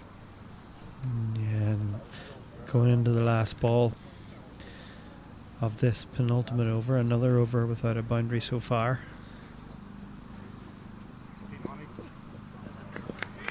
And that remains the case as Craig Young closes out the over. 5 runs coming from it and 1 wicket. The Munster Reds now 105 for 6 off 19, and a big 6 balls coming up, Andrew. Yeah, huge 6 balls, just in terms of even momentum going forward into the run chase. I think the Northwest Warriors, you'd have to think, are the happier camp at the moment with how they've bowled, how they've fielded. They've probably saved 5 to 10 runs in the field, and they've bowled extremely well. There's been loose balls have been at a complete premium. We're going to see Ryan Macbeth come back into the attack for the final over. Bowled 2 very good overs, near enough the top of the innings. 1 in the power play, 1 just outside the power play, and the young man's been entrusted with the final over now. Big call here from the Warrior skipper Andy McBride. He's got the right-hander on strike. That's a big shot from Greg Ford. Has it gone all the way? Yes, it has. It's a great start to the final over for the Munster Reds. Greg Ford has backed away from that and has cleared the front leg and has hit a monstrous 6 over wide long on. Well, I was just lamenting that he had the right-hander on strike, which may have been the best option for the Warriors, but that didn't matter. As you say, he cleared the front leg and it just sounded like a great contact initially off the bat, and it flew over the boundary for a maximum.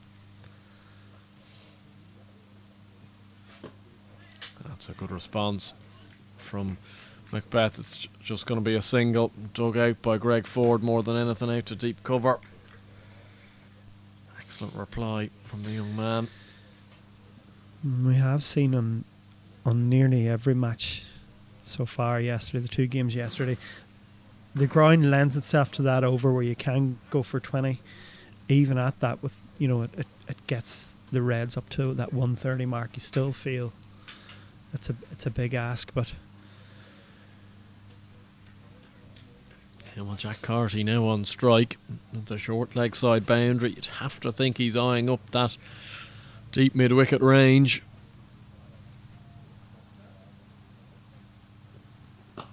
And he has. He's hit it straight in the air. Has he got the distance?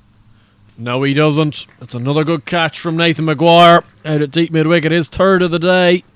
Jack Carty, he was targeting the right area of the ground, but he's just fallen 2 or 3 yards short. yeah, it was the right play from Jack Carter. He just didn't get the connection that he wanted, but again, another impressive catch from Nathan Maguire. He had the rope to contend with. It was very high. He had a lot of time to think about it and a lot of time to worry about where the rope was, but in the end, a safe pair of hands sees the 7th Munster wicket fall, and that brings Aaron Cawley to the crease. And I assume the batsman crossed just for the sheer height that the catch went. Yeah, they may have crossed coming back for a second. it was in the air for so long. Indeed. But Nathan Maguire's done very well there. It was actually a much tougher chance than he's made it look. As you said, having the boundary to contend with, he's taken that catch almost over the boundary with his feet inside. Ford on strike though. It's well bowled from Macbeth into that block hole. You feel they have to come back for 2, and they have. Probably the throw to the wrong end there from Ross Allen. He got to the ball very quick. Aaron Cawley could have been struggling, but Ford hustles through for 2. It's 13 off 8. Could be important runs. Yeah, Macbeth's sticking with the Warriors' game plan full, getting it on that crease line. He's only missed it once, and he paid the price for it. But since then, he's been on the money. It was impressive to get back for 2 there. It was a real scramble.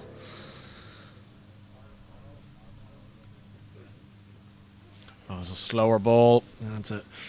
Inside edge from Greg Ford. It's fortuitous, but the Munster Reds camp won't mind. It's another boundary.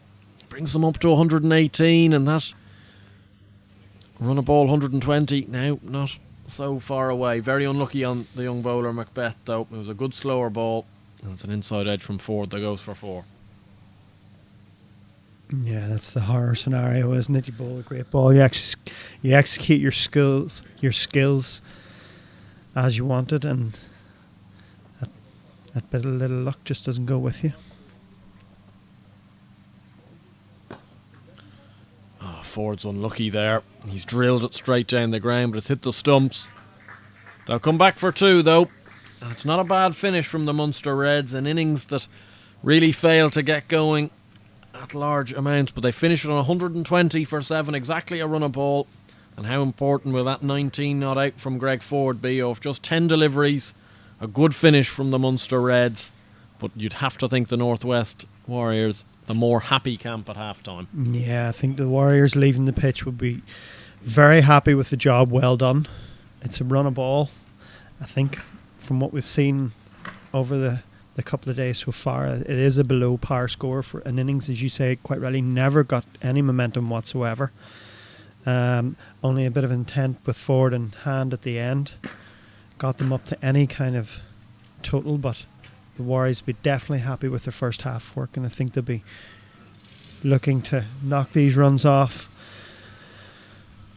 as easily and as quickly as they can. And a mighty impressive job by the bowlers there, Andrew. Yeah, do you think the Reds will be disappointed as we have a look at their scorecard there, you know, with the potentially lack of intent they showed maybe in that first 14, 15 overs? Yeah, because they got batsmen set, and you know, PJ Moore, coming off the back of a fantastic innings yesterday, was at the crease for 43 balls, but he definitely found conditions tough going. 37 from 43 speaks volumes really for how he found conditions. And I think, you know, I don't want to talk too much about conditions. I want to give credit to the Warriors bowlers, and as we see there from their partnerships, PJ Moore and Murray Cummings 39, Fionn Hand and Greg Ford 23, but apart from that, it was a sorry tale that no one really got together. Yeah, having a look at that Northwest Warriors bowling figure, some very good figures in there. Graham Kennedy 3 for 19 from his 4 overs, 3 for 22 for Craig Young, and good to see Andy McBride backing his younger bowlers, Ryan Macbeth and Ross Allen, getting 3 overs apiece and only bowling himself 2 overs as well. Yeah, he got taken for that 1 over from PJ Moore, and quite happy to sit back, take a back seat and trust his young bowlers, and they've delivered for him today. It's an impressive bowling card there, and it's good to see, as you say, Ryan Macbeth getting overs under his belt, being trusted with the last over, and the Warriors will definitely be happy with their first 20 overs. Yeah, massive game this in the context of the entirety of this IP20 festival. The Northwest Warriors currently top of that table after 4 games, and they'll be looking to extend their lead at the top as they will go and search, trying to chase down. There's 121. The Munster Reds will have work to do, but they'll be trying their best to get a few early wickets and get themselves in the game with a few wickets in the power play. But anyway, myself and Peter will bid you farewell for now, and we'll be handing over to Andrew Leonard for the new segment Beyond the Boundary, and we look forward to who Andrew has today, but we will get to him after a quick ad break.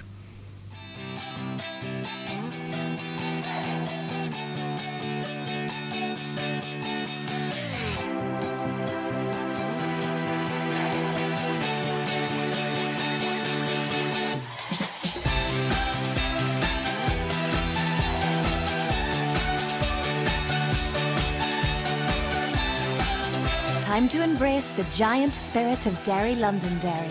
Visit discovernorthernireland.com.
Yeah, time for our first Beyond the Boundary of Super Saturday here at the IP20 Festival.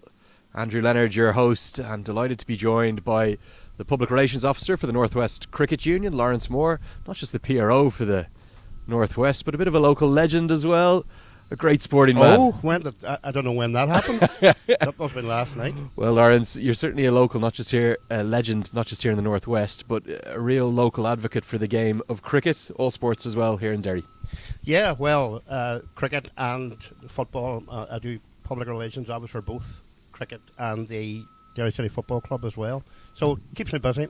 Just flicking through the results of the League of Ireland last night. That's what I do on a Friday evening. So on to the cricket today then. How did Derry City get on in the Brandywell? We were second. I wasn't in the Brandywell, it was in Dundalk. It was in Dundalk. 2 undefeated, I believe. Yep, sacked a researcher there, lads. Let's have a chat about the local club game here in the Northwest. It was a difficult year in 2020, like it was for all the unions, but things seem to be coming back with a bang in 2021. Well, you know, throughout the lockdown, I think people were really hampered by the fact that they couldn't get out, they couldn't even watch sport at that stage, and very gradually and very slowly it's been coming back to normal. And I think there's almost been a real uptake now in terms of sport, in terms of amateur sport, even, you know, at kids level. People are just so glad to get out, Andrew. They're just really so glad to get out of the house. I'm not saying they're just grasping for anything, but it's great to see that anyone with sort of half an interest in cricket or any kind of sport is now probably reaching out. That is their first port of call. Often here in the Northwest we've issues with the weather, but some really good spells of weather. The sun's out again today. Had a couple of weeks of really good stuff, and it's been predominantly T20 cricket to start the club season. Yeah. Well, yes, in terms of the club season, when we were making plans, nobody knew really what kind of scope we were going to have as we went into the season.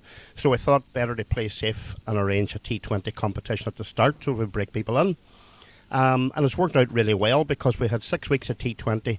We've now moved into a 40-over league and with a 50-over senior cup competition still to come. So yeah, it's panned out really well for us. 15 senior clubs, if you would like to describe them that way at the moment in the Northwest. In the 40-over comp, they've been split into 2 groups. Yes. And then sort of halfway through that 40-over competition, they'll separate into a Premiership and a Championship. Is that how it works? Basically, yes. Really what this is about is to again, to sort of ease in the longer format of the game. So we have a group of 7 and a group of 8. And what will happen is they'll play each other once. And after that, the top 4 in each of the 2 groups will then break into what will be technically the Premier League. Again, there'll be no promotion and relegation, and there's a reason for that. The fact is, people have been under a lot of pressure for the last couple of years. Clubs have been under pressure. The aim is to try and bring the younger lads at the clubs through and give them a taste of senior cricket, give them a bit more experience without the thought or the haunt of relegation. And tell us how those clubs are going. Hard to mention Northwest Cricket without mentioning Donamana. They seem to be ebullient as ever. New Buildings, one of the newer clubs, also doing quite well. Yes, New Buildings are probably one of the success stories in the Northwest. They've really come on now because they've brought in guys like Johnny Thompson, Gareth McKeegan, people with senior experience, but as well as that, competitors, really fierce competitors. And that's the type of club New Buildings are. They're very keen to get playing at the highest level they can. They're not the only one, as you say. Donamana, Bready here themselves, Eglinton, Brigade. A lot of competition. There's going to be a lot of competition. Speaking about Donamana, it's not just William McClintock, 195 for him. Andy McBride's brother, the big 100 as well. Yep. Something in the water up there in County Tyrone, isn't there? Yeah, there is. I mean, they were missing 5, maybe 6 players for that game against Eglinton, as well as the 2 boys playing here. It was Ricky Lee Doherty's stag weekend, and they're even better at that than they are at cricket. But when they were away, you had the likes of Junior McBride stepping back and Richie McBride. Norma was the only one didn't play, as far as I remember. Did Junior McBride hit the winning runs as well? He probably did, yeah. He probably insisted on it. Unbelievable. Yeah. The senior league here, though, as you said, probably not as much context or importance. No promotion relegation this year. Yeah. But what about this Northwest Senior Cup? It's real iconic competition in Irish sport. It is. The Northwest Senior Cup, going back down through the years, I mean, I done a wee brochure in 2013 and featured the Senior Cup, and on the front cover I had a photograph of the match was played at Strabane, and there was what seemed like about 5,000 people waiting to get into the ground to see. That year I think it was Strabane and Sion Mills playing in the final. All along we've tried to sort of maintain that uniqueness, for want of a better word, about the Senior Cup. It is of course the only 2 innings competition that we have here anywhere in the country at all. The only 2 innings, I want to say only 2 innings final, because all our finals are 2 innings. And that actually works over 2 days as well. Yeah, absolutely.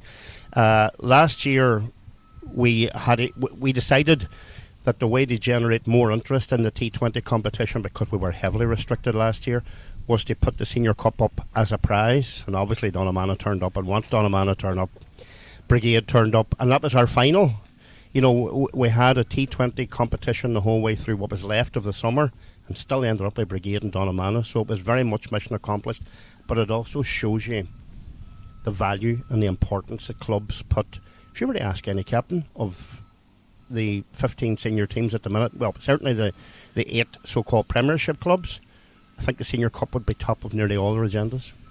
It seems like after what has been a difficult few years, being honest, for Northwest Cricket, particularly over the course of the last couple of decades, lost a couple of clubs. Does it feel like there's a bit of a resurgence in the game, a regrowth, a rebirth for the game in the Northwest, which is so integral to Irish cricket? Yeah, it really does, Andrew. I mean, look, I would have to say that hasn't happened by accident either. There has been an awful lot of investment, and not just financial investment, just investment, right from grassroots up. A lot more coaches.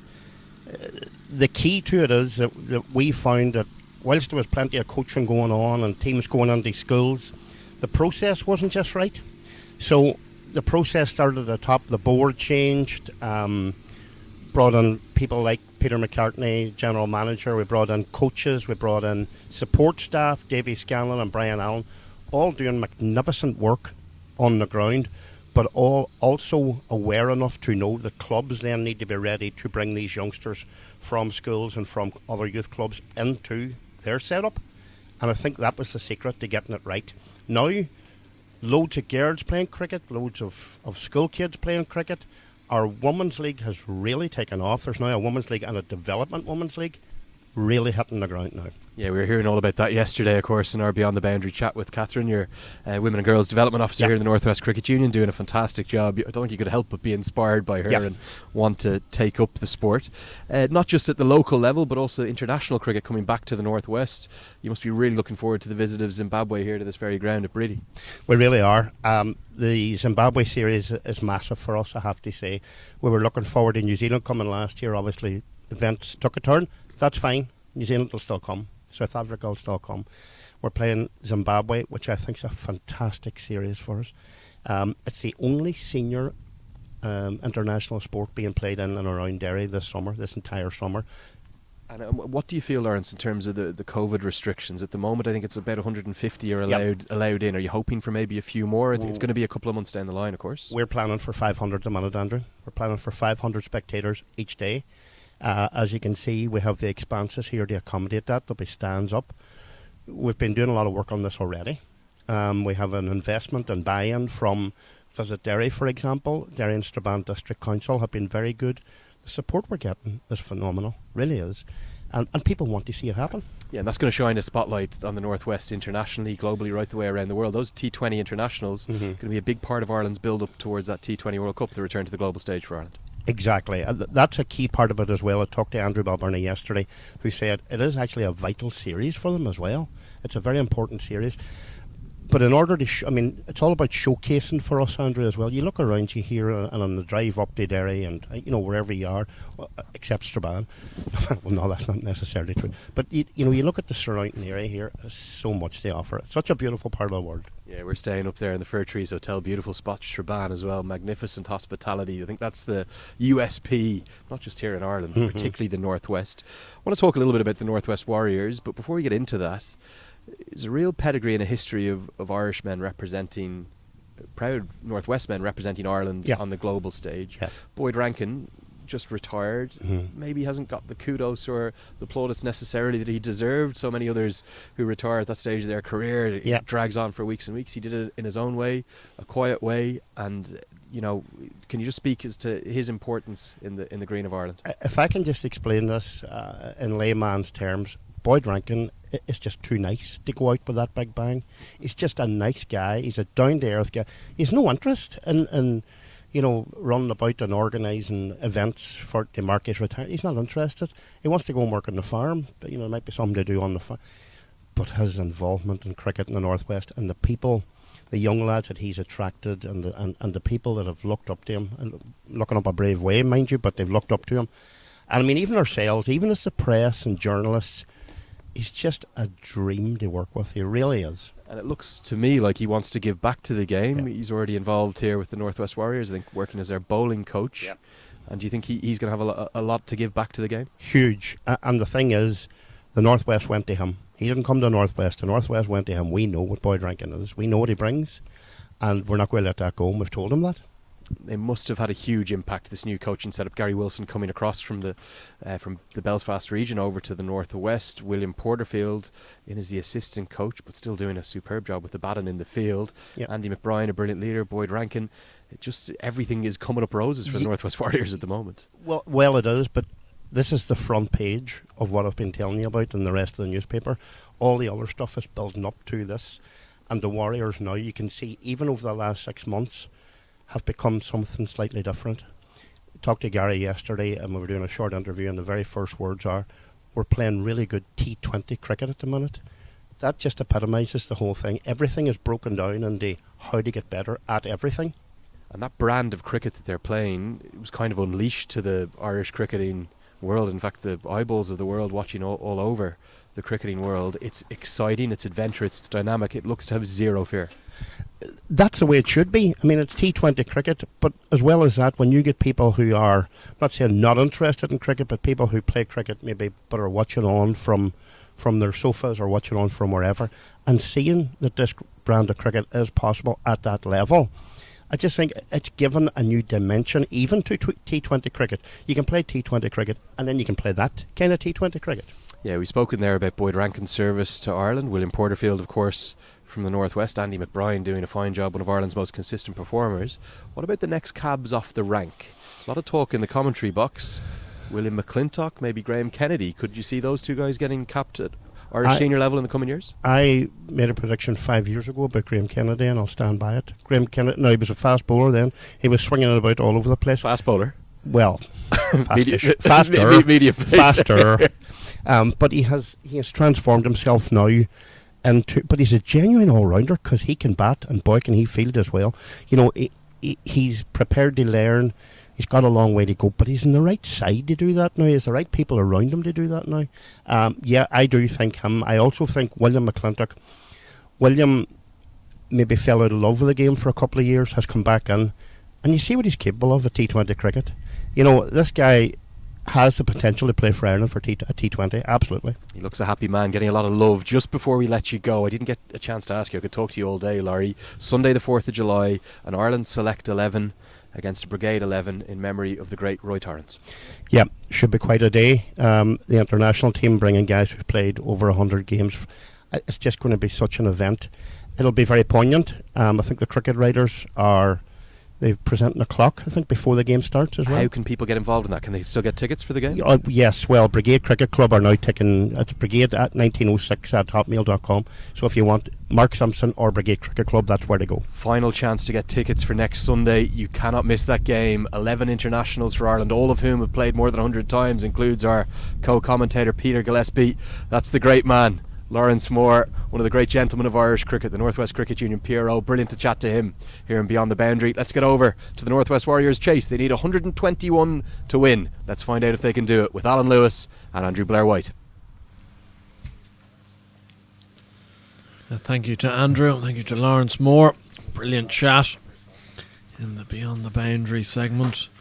Got some wonderful guests over the last week, and hopefully a few wonderful guests to come, with a few games remaining as well. But looking at this run chase, the Northwest Warriors looking to chase 121. Alan, you'd have to think they're in the box seat. You would think so. We spoke earlier on commentary of what would be a good score, and it was kind of hard to really put a fix on it, but you would sense that 121 to win will be well within the Northwest Warriors' grasp, and it'll be more, I suppose, decided, I would imagine, in these first 6 overs of the power play, with Aaron Cawley opening the bowling. He's someone I've been impressed with throughout this series.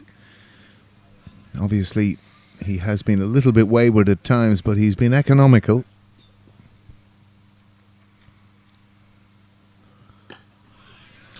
Lovely start from Aaron Cawley, straight on the money to William Porterfield. Interesting to see PJ Moore mid-off today.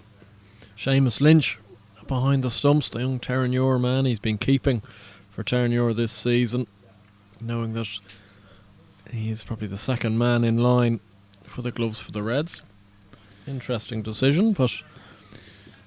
Well, of course, I think it's PJ Moore had a damaged finger.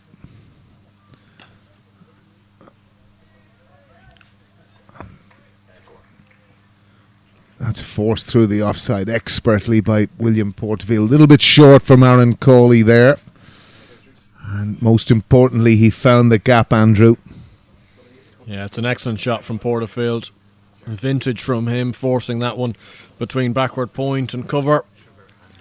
You'd think the Northwest Warriors are going to approach this run chase aggressively. Try to nip it in the bud with a good power play. Get well ahead of the game. And again, that's a measure of the pitch that was there. It was longish enough, half volley. It's just maybe just sticking in the pitch a wee bit.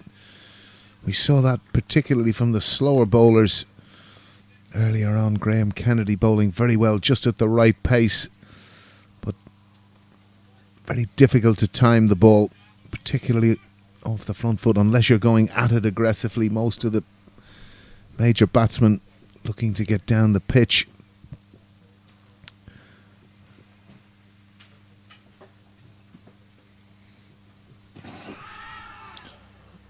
Stifled appeal. Aaron Cawley getting it through at a good pace at the moment, and I was mentioning yesterday on commentary, it's just good to see Aaron bowling without much injury at the moment and really enjoying his cricket and getting into really good rhythm, and he is a rhythm bowler. Well, it's the one thing a bowler always wants, and I think what there's always this thing of bowling loads. It kind of gets my goat up a bit, Andrew. And he's benefited from bowling.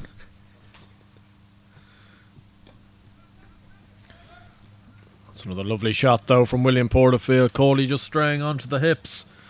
That's meat and drink for the former Irish captain, especially with fine leg in the ring. Goes fine of him and runs away quickly. It's a good start for Porterfield and a good start for the Northwest Warriors. Yeah, he'll be disappointed with that delivery, Aaron Cawley. Only 3 fielders on the leg side, deep square leg, mid on at the edge of the circle. And as you say, that 45, Andrew, and anything that beats that fielder just runs away. And high in the air.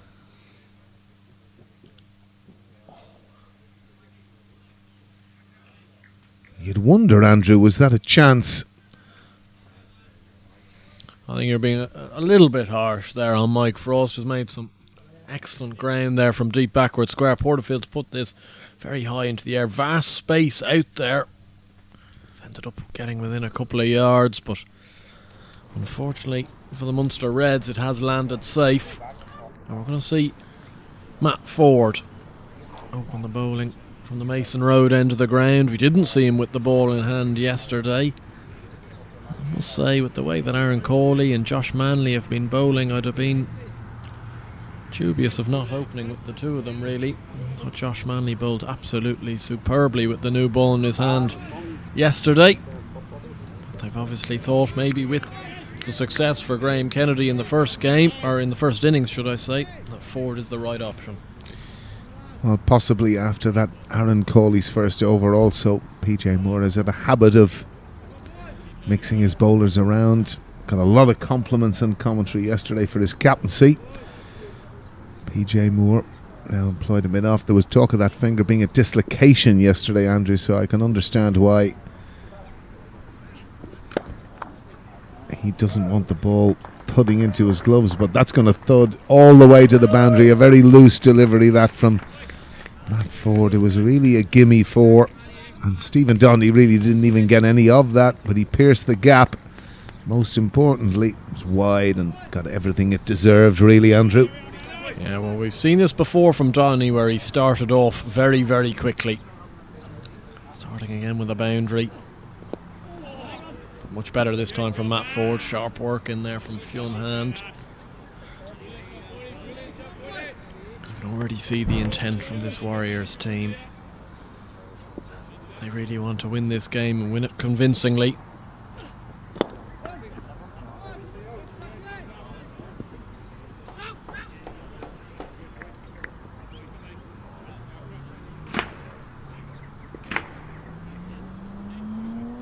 I know, Alan, you have a strong attitude to, in these slightly smaller chases, of going out and being aggressive and taking the bowling on you.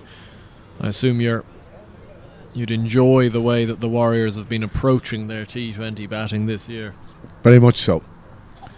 I think they've found a newfound vigour, and again, when you've got someone of William Porterfield's experience, but it's more a methodology they've gone about through their coach Gary Wilson. They're not scared of losing wickets. And again, you made mention of the fact that Dohney in T20 cricket has got away to flyers, but he's done so at a healthy strike rate. And again, in any of these circumstances, what's better for your team, Andrew? Is it 17 off 10 or 24 off 27? I think we all know the answer to that question, and I'm sure that's something that Gary Wilson has drilled into the team in this shortened format.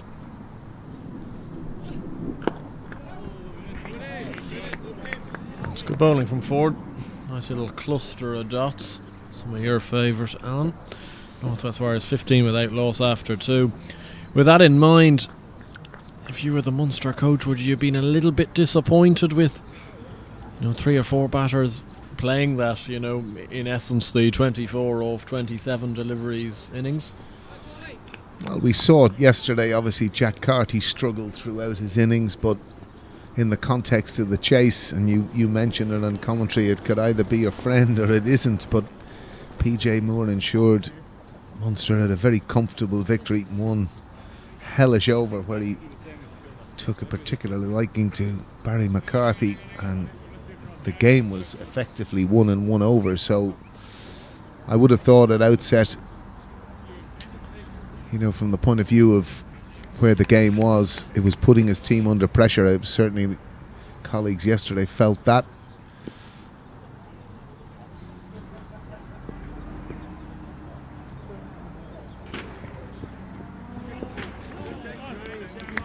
That's a good bit of work from Seamus Lynch down the leg side off Stephen Dunn.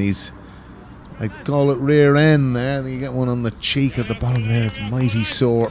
It's like, look, and he's wincing there. It's like that area just between the pad and the thigh pad. Yeah, very good work from Lynch though. Save 4.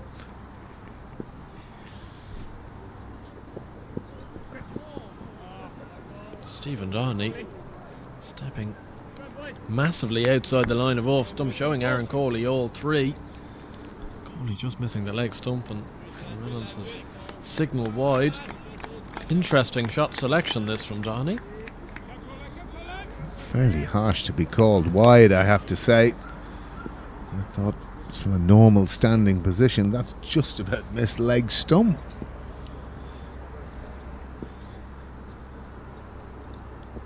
Oh, that's a lovely shot. Absolutely superb from Stephen Downey. Overpitched from Aaron Corley. We've seen throughout on this pitch, when you just landed in that sort of slot, it can go away, and Downey has creamed this one through the covers. That is an exquisite shot. Again, another lovely feeling when you've hit it and you know you don't have to move. Would you be a holder of the pose, Andrew, in situations like that? No, I rarely hit a, aesthetically pleasing shot to be holding a pose. More of a slapper myself. Although that was interesting, I thought the comms team were trying to rile you into some form of discussion about your performance for YMCA First 11 opening the batting last weekend in Rush. You were talking about great team performance. Didn't, of course, venture into your own performance. 37, I think, from 17 was that the equation, or 21? 37 off 20, I think. 20? It was. Yeah. Wow. The new Andrew Blair White. Oh, it's a drop. It's a drop at slip from Jack Carty. It went quick to him. It was a full-blooded drive from Johnny. But you feel in these sort of tight run chases, the Munster Reds are going to have to take everything. And this is a chance missed. Should have taken that Jack Carty, really, as you say. It was a full-blooded drive. Decent knee height, catchable just away to his right-hand side. And that should have been taken, really.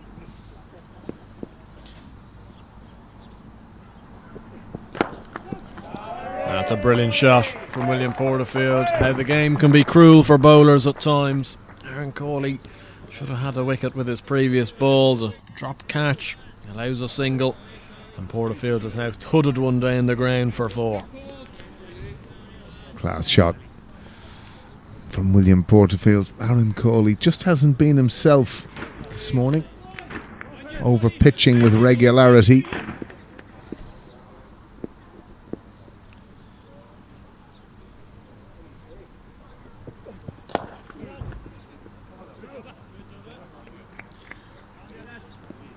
Tidy finish. 3 overs gone. The Northwest Warriors will be very happy with this start. 25 without loss. Going back to what we were discussing there in the middle of the over, Alan, I think you were a holder of the pose back in your day. Would you confirm? Probably. Particularly with a drive. And it drilled through that extra cover region, and you knew it was 4. Were you a back leg up man? No, not really. You just hold that straight face of the bat for as long as you could. Again, it was quite interesting because I kind of think in psychological terms. I'm not just saying with boundaries, but I'm saying just how you present yourself as a batsman. It's kind of so important that you look as if you're going to dominate bowling. How you present yourself, how you play both attacking and defensive shots, that there's a calmness and assurance, something that I kind of spoke earlier about Murray Commons. You know, you just get that feeling of a man who's in control of his game in both attack and defence. Plays well off the back foot, which is another crucial aspect of that.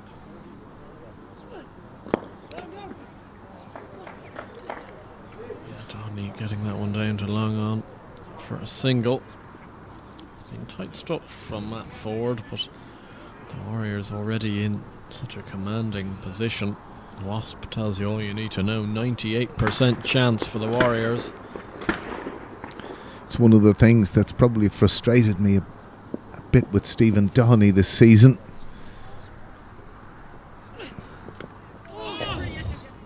Under edge there from William Porterfield, but I met his mother in Pembroke walking along the wall, and I said to her, I think your son needs a clip in the ear. Needs a clip in the ear at home. Obviously great love between both, but just to maximise his own potential there, the ease with which he can play the ball to all parts of the wicket, and then you'd see something kamikaze and you just wonder why. No question of his talent.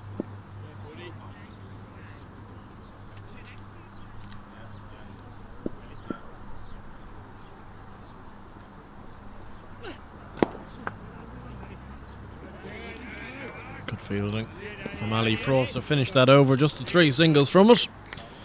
4 gone. The Warriors 28 without loss. You'd have to think they're going to have to mix things up from a bowling perspective. Won't be long, I suspect, till we see Josh Manley come into the attack. But from the pavilion end, we're going to see Ali Frost come into the attack. Made his debut yesterday for the Munster Reds. Took 2 for 15 from his 2 overs, including the big wicket of Simi Singh. But a much different job to do here, and he really has to take wickets if the Reds are to have any chance. Well, I think for the Reds, obviously, Andrew, they're going to have to take wickets. This game could peter out for them in terms of gambling. Obviously, a catch has gone down at slip, but you know, sitting with a ring field,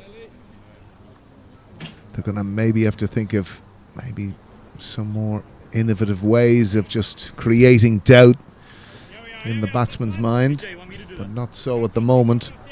Pretty regulation field, 5 in a ring on the offside. Long on and deep square, the solitary boundary fielders.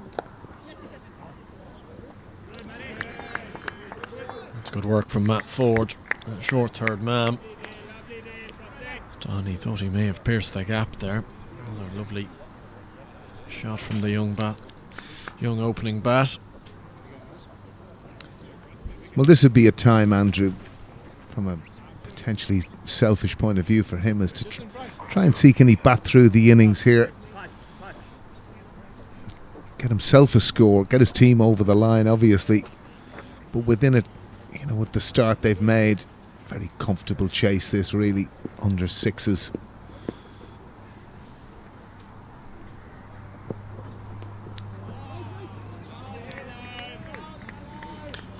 Not the first time today we've seen that type of delivery just almost be a spongy in the pitch and just doesn't seem to get through. Porterfield well through that shot by the time it's hit him in the end on the back shoulder. I think the difficulty in this ground as well, Andrew, is obviously there's that slope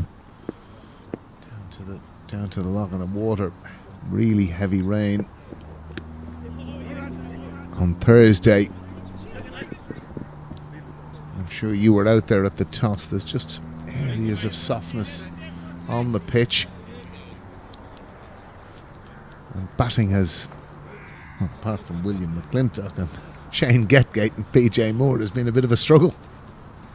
Well, yeah, it was a common thing that was discussed yesterday about how much batting was a struggle, and yet it was a 160 played 159 game and a 135 easily chased game, so I don't think there wasn't many gremlins in the pitch. Certainly don't think the pitch was to blame for poor batting at any stage. That's a wonderful shot from Stephen Downey. Up on his tippy toes off the back foot there from Frost. Just forced that past Jack Carty at extra cover. Another boundary from him. He moves to 17. The Warriors 34 without loss. I think the strangest thing I'm observing here is, where is Josh Manley? You know, he's been bowling excellently in this competition. We're into the 5th over and he hasn't got a bowl.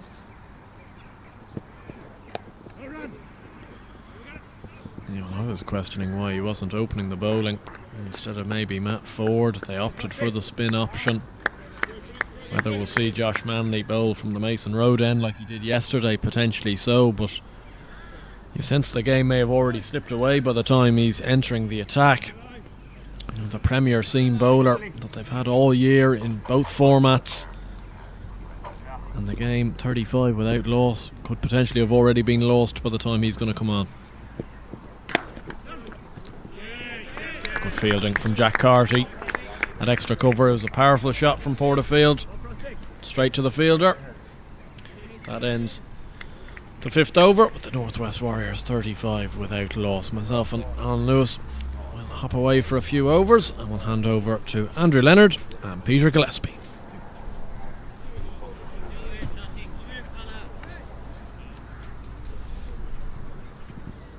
Very, very happy Peter Gillespie I have next to me here, because the Northwest Warriors are doing this at a canter right now. Top of the table.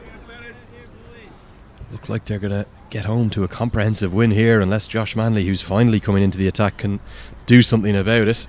Life is good in the Northwest, Peter. Yeah, well, I'll touch a bit of wood there, Lenny, before we go any further. But no, it's looking promising at the moment. They've started off this run chase very, very nicely. Intent.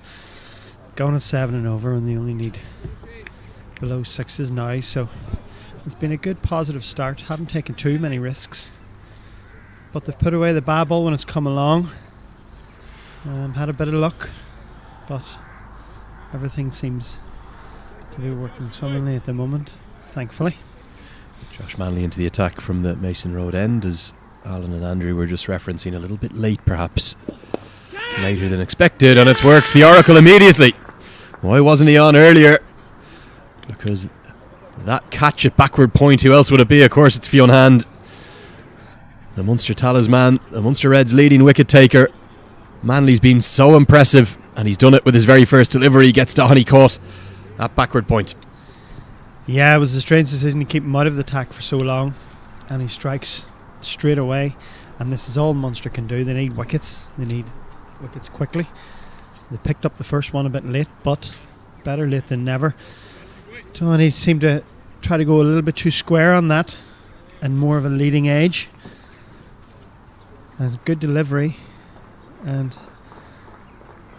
it begs the question, as we said, why was Manley not bowling earlier, Lenny? Well, he's made the breakthrough with his very first delivery, given the men from Munster a bit of hope. Wasps out of control. Wasps was up at 99%. Flown away. It said enough was enough. This game was over. Manley had other ideas, and I think what's going to be really interesting for me is the big hitting Nathan Maguire comes in at number 3, Shane Getgate at number 4, Willie McClintock at number 5. We've seen the Northwest Warriors continuing to back their approach. Will they do the same here? Remember, they chased down that Northern Lights total on the opening day of the festival last weekend in just over 11 overs. And that is a strange one. We're going to see a no ball indicated, and that is because he's knocked into the stumps at the non-strikers end. That's what is known colloquially as the Stephen Finn rule. That rule came into the game because Stephen Finn, the England fast bowler, was constantly hitting the stumps. So close was he getting. I think it's with his right knee, or maybe in fact his bowling hand. Immediately signalled as no ball. It would have been a wide anyway. Nathan Maguire's going to start with a free hit. Yeah, not many better ways to get your first delivery. A former international colleague of mine also had a similar problem, Paul Mooney, and there was a few matches I remember the blood running down the knuckles of his bowling hand for consistently wrapping the off stump. But as I say, a free hit here coming up for Nathan Maguire from Josh Manley. Maguire Maguire doesn't quite time it. It's out to the longer side of the ground. It will fall short of the deep mid-wicket fielder. That is Mike Frost, who tidies up. Just get a single, so Maguire off the mark. Looks a bit disappointed with himself that he didn't smash that one down towards the end 3. Yeah, he got a bit of length. He was in position, but it just come on him a bit quicker than he imagined. Bit of a splice. But remember yesterday, the Knights seem to have a dedicated game plan to Nathan Maguire. They brought on Ben White very early, took the ball away from him, took it out of his hitting arc, and as we remember, he was caught at point, I believe. So I wonder if Munster have been paying attention to that. And he's going to come around the wicket to Porterfield. Pulled dismissively into the deep and almost held on to. That would have been a cracking crowd catch. He's got to go up the hill and pick that one up. Thank you, sir, for getting that one. Porterfield almost hits that one with disdain all the way for 6. Yeah, it's a great shot. It's almost a front foot pull. He's got into position very early. He's seen it very early and tried his best to provide a catch for Bready club stalwart Johnny Leckie. Instead, as you said, it's a trek halfway up the hill to retrieve the ball. William Porterfield showing good intent here. 22 off 17. Johnny Leckie would have been getting a call up into the first if he'd held on to that one. Would have been a real specky. Of course, the ball getting sanitised by umpire Alan Neal. Just checked as well for any damage. I think that one actually cannoned off the asphalt of the road leading into the Bready cricket ground here. Nicely steered down to third man by William Porterfield. This new inventive, dynamic attacking approach, I don't quite know how to describe it from the Northwest Warriors. It is brilliant to watch. Absolutely. I think it encompasses 2020 cricket in general. I'm a big believer that maximising your boundary options in 2020 cricket is your default, and then if you have a bad day, you always try and revert to rotating strike. Works into the leg side. The immediate call from Porterfield is 2. He's always going to get back, even though it's the left-handed Frost who picks up. Are we seeing the benefit of a coach coming in who's played very recently, played his entire career at T20 cricket? It originated back, I think, in 2003 in the county game. Gary Wilson would have spent a lot of time at Surrey, performed very ably for them, particularly in the T20 stuff. Are we seeing the benefit of taking in a coach who's had so much exposure to the 2020 Absolutely. I don't think there's any doubt that he's come in with a modern mindset. He's seen a lot of international T20 cricket recently, so it's a glorious shot. There's a few shots from Nathan Maguire that got more than a few of us, myself and Alan Lewis in particular, purring just off mic as we weren't on call as he smashed David Delaney everywhere. This is a glorious stroke through the offside from Nathan Maguire.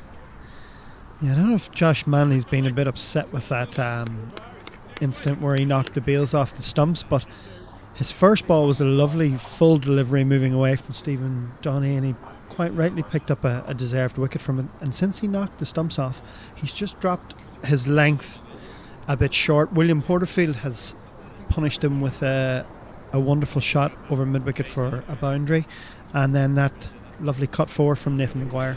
The over had a bit of everything, didn't it? It did. 1 for 15 from him.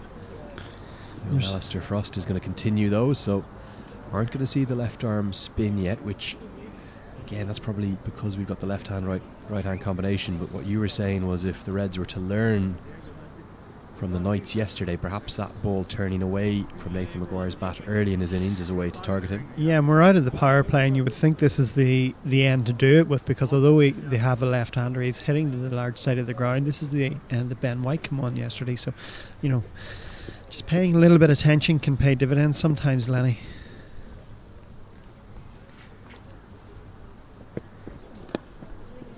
Have to be a keen student of the game these days. It's a tough school, interprovincial cricket. It's the closest thing we have to international cricket. A lot of discussions going on around the boundaries last night about who's really profited from the first couple of weekends of this T20 format. William McClintock, Ben White, obviously PJ Moore. He doesn't qualify for Ireland just yet. Who else do you think has been shining? I think a couple of the young guns, Stephen Donny's batted well. Graham Kennedy's bowled quite well. I know I'm picking out Northwest players. Frost's been bowling well, and Ford, Fionn Hand. You know, the good thing about it is you see 44 players in a day, and the fast pace of the game is someone can really stick their head above the parapet. Neil Rock's innings yesterday as well, very impressive. Yeah, very impressive. Yeah. Got the Knights back into the game. Nathan Maguire again dismissively out to the offside. Don't want to overly burden a young cricketer. He's 18 years of age. Nathan Maguire with too many comparisons, but there are just some shades of Paul Sterling. The way he sets up, he's so still at the crease, perhaps his shortness and stature as well just gives you those kind of shades of Sterling. Yeah, and he seems to have one gear. You know, he seems to be in fifth gear from the get-go. You know, there's a lot of young guys who have come in and done really well and shown potential, but it is potential. It into the leg side, it's going to go over the head and onto the bank. It's the shorter boundary. You're really risking bowling anything short to Nathan Maguire. Hit nowhere near as convincingly as that pull shot down in Pembroke off Delaney that had everyone talking, the one that got smashed down the Gardens. This one, a little bit more almost of a splice, not a top edge, but a splice, but he's got enough of it to go over the head of Manley, 6 to the total. He did, and another maximum for Maguire. He's not going to hang around if he gets the chance. It's those sort of shots there, the one through the offside, that get you just a sense of the potential that Maguire has. Picks out the cover fielder, but hit really cleanly. Yeah, and as you said, you know, we've name checked a lot of young guys there. Now, for me, the next evolution is those guys showing these one or two performances on a more consistent basis. Those turning them into match-winning performances, like PJ Murray yesterday showed his experience and really getting his team over the line.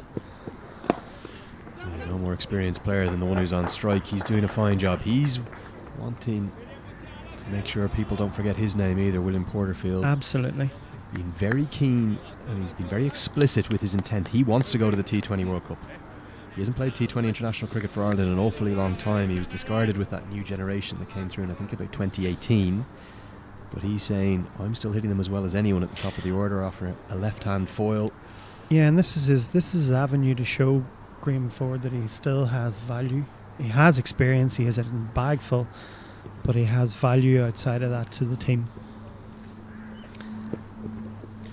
Just slightly through the shot this time. I'm not necessarily sure whether it was the change of pace keeping a little low. 7 overs gone, the score 61 for 1. The Warriors absolutely cruising.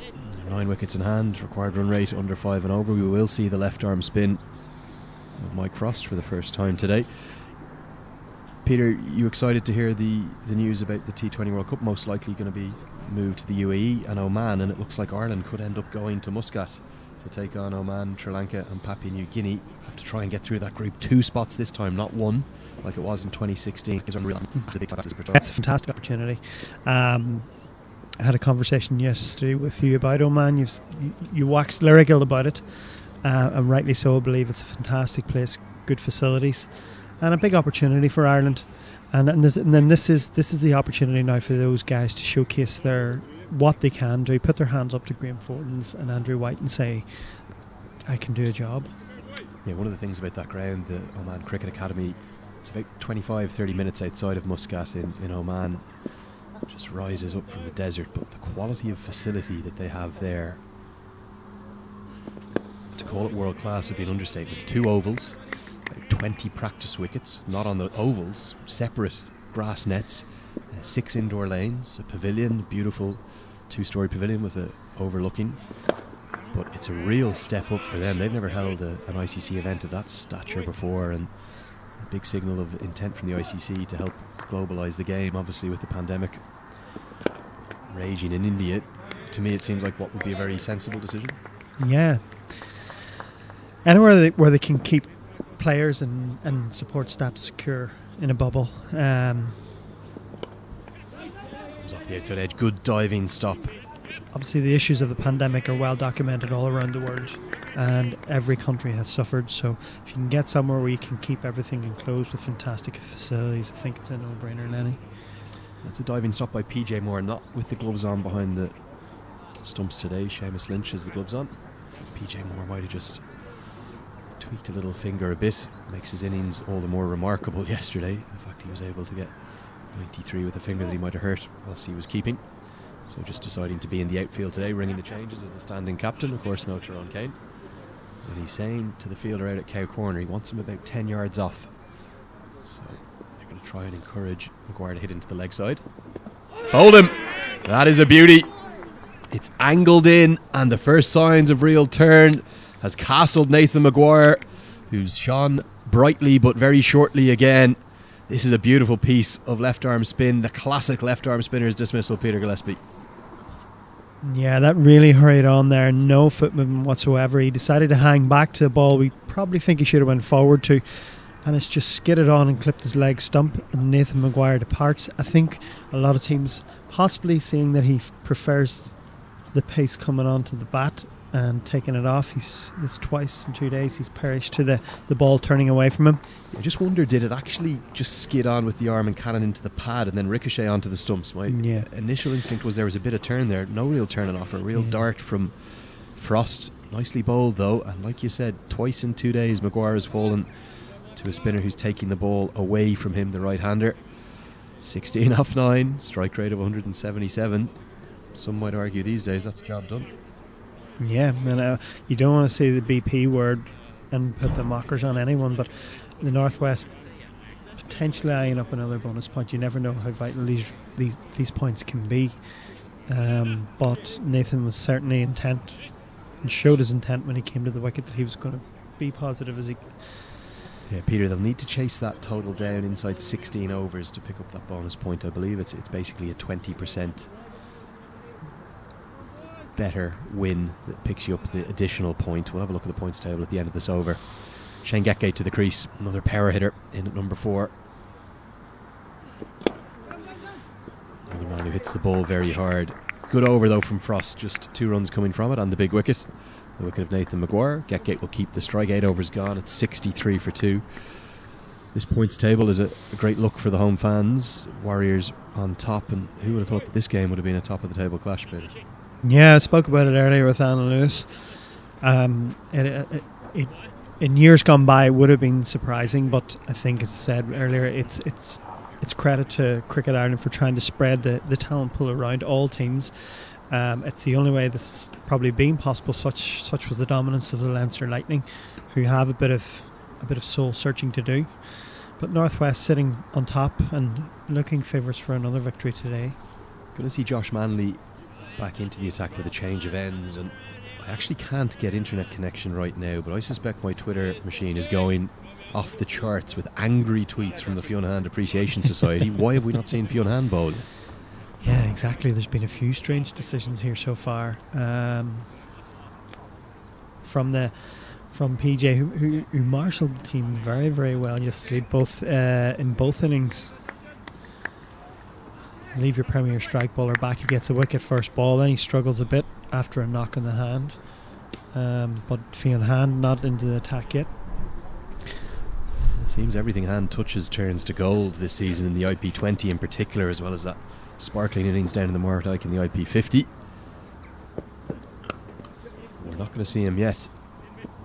Probably won't see him for a couple of overs. You'd have to think Frost will continue with his left arm spin. Yeah, there was an impressive first over, picking up the wicket of Nathan Maguire. Tell us a bit about William Porterfield as a man and as a leader. As a leader, not a lot of experience as a leader. He came into the team on debut when I was established, and just from the very start you can see he had a fantastic work ethic. He came into the team probably more primarily as a red ball cricketer, and he's developed his white ball skills phenomenally over the years to become one of the premier white ball batsmen for Ireland, and that is down to his sheer determination and work ethic. I don't think I've met anyone who works harder in their game, is more dedicated or more obliging as well. It's been a real stop-start couple of years, not for William Porterfield but for all cricket with the COVID pandemic, and just prior to that he was a little bit in and out of form as well. Those two factors combined to see a lot of people question his form, a lot of people question his place in the side. Feels to me like he's more determined than ever, arguably. Yeah, and that's credit to him, but I mean, when you do reach the twilight of your career, there is some questions that get asked when you go through a run of low scores. Were you watching on that 100 down in the Murdoch in the IP50? Yes, I was indeed watching from home. And it's testament to him that he's still willing to roll up his sleeves and get stuck in. And you know, I know he has as much of a mentoring role, assistant coach to Gary Wilson while he's still playing. I mean, that's just testament to him and his ability and his personality, that he's willing to fulfill numerous roles just to stay involved, just to play the game that he loves for so long. You can see the fire is still burning bright. I spoke to him after that century, player of the match interview down in the Murdoch. His explanation to me was given with such clarity. Whilst I'm still enjoying it and I still feel I can contribute, I'm going to keep playing as long as I physically can. You look at Darren Stevens still doing it at the age of, I think, 45 in the county game over in the UK. He still has a huge amount to offer the game, and for him to bounce back with that century after a really difficult tour of the Netherlands shows the measure of the man and the character that he possesses. Yeah, absolutely. It speaks volumes for him as a person.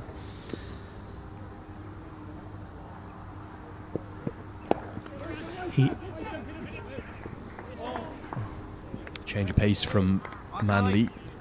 Porterfield trying to get it down to third man for the single. Couldn't beat the backward point fielder who picked up and shied quickly. I think Porterfield was back in, but only just. Yeah, just again, he doesn't do anything. He doesn't do anything less than 100 mile an hour. He's always looking. He's always pushing boundaries. He's always seeing where his options are, what's available. Gets it away through the offside, beats the sprawling dive of Murray Cummins, and it's going to beat the sprawling dive. We're going to have an impact between the two fielders. Let's hope they're all right. It's Fionn Hand, I think, who's always involved.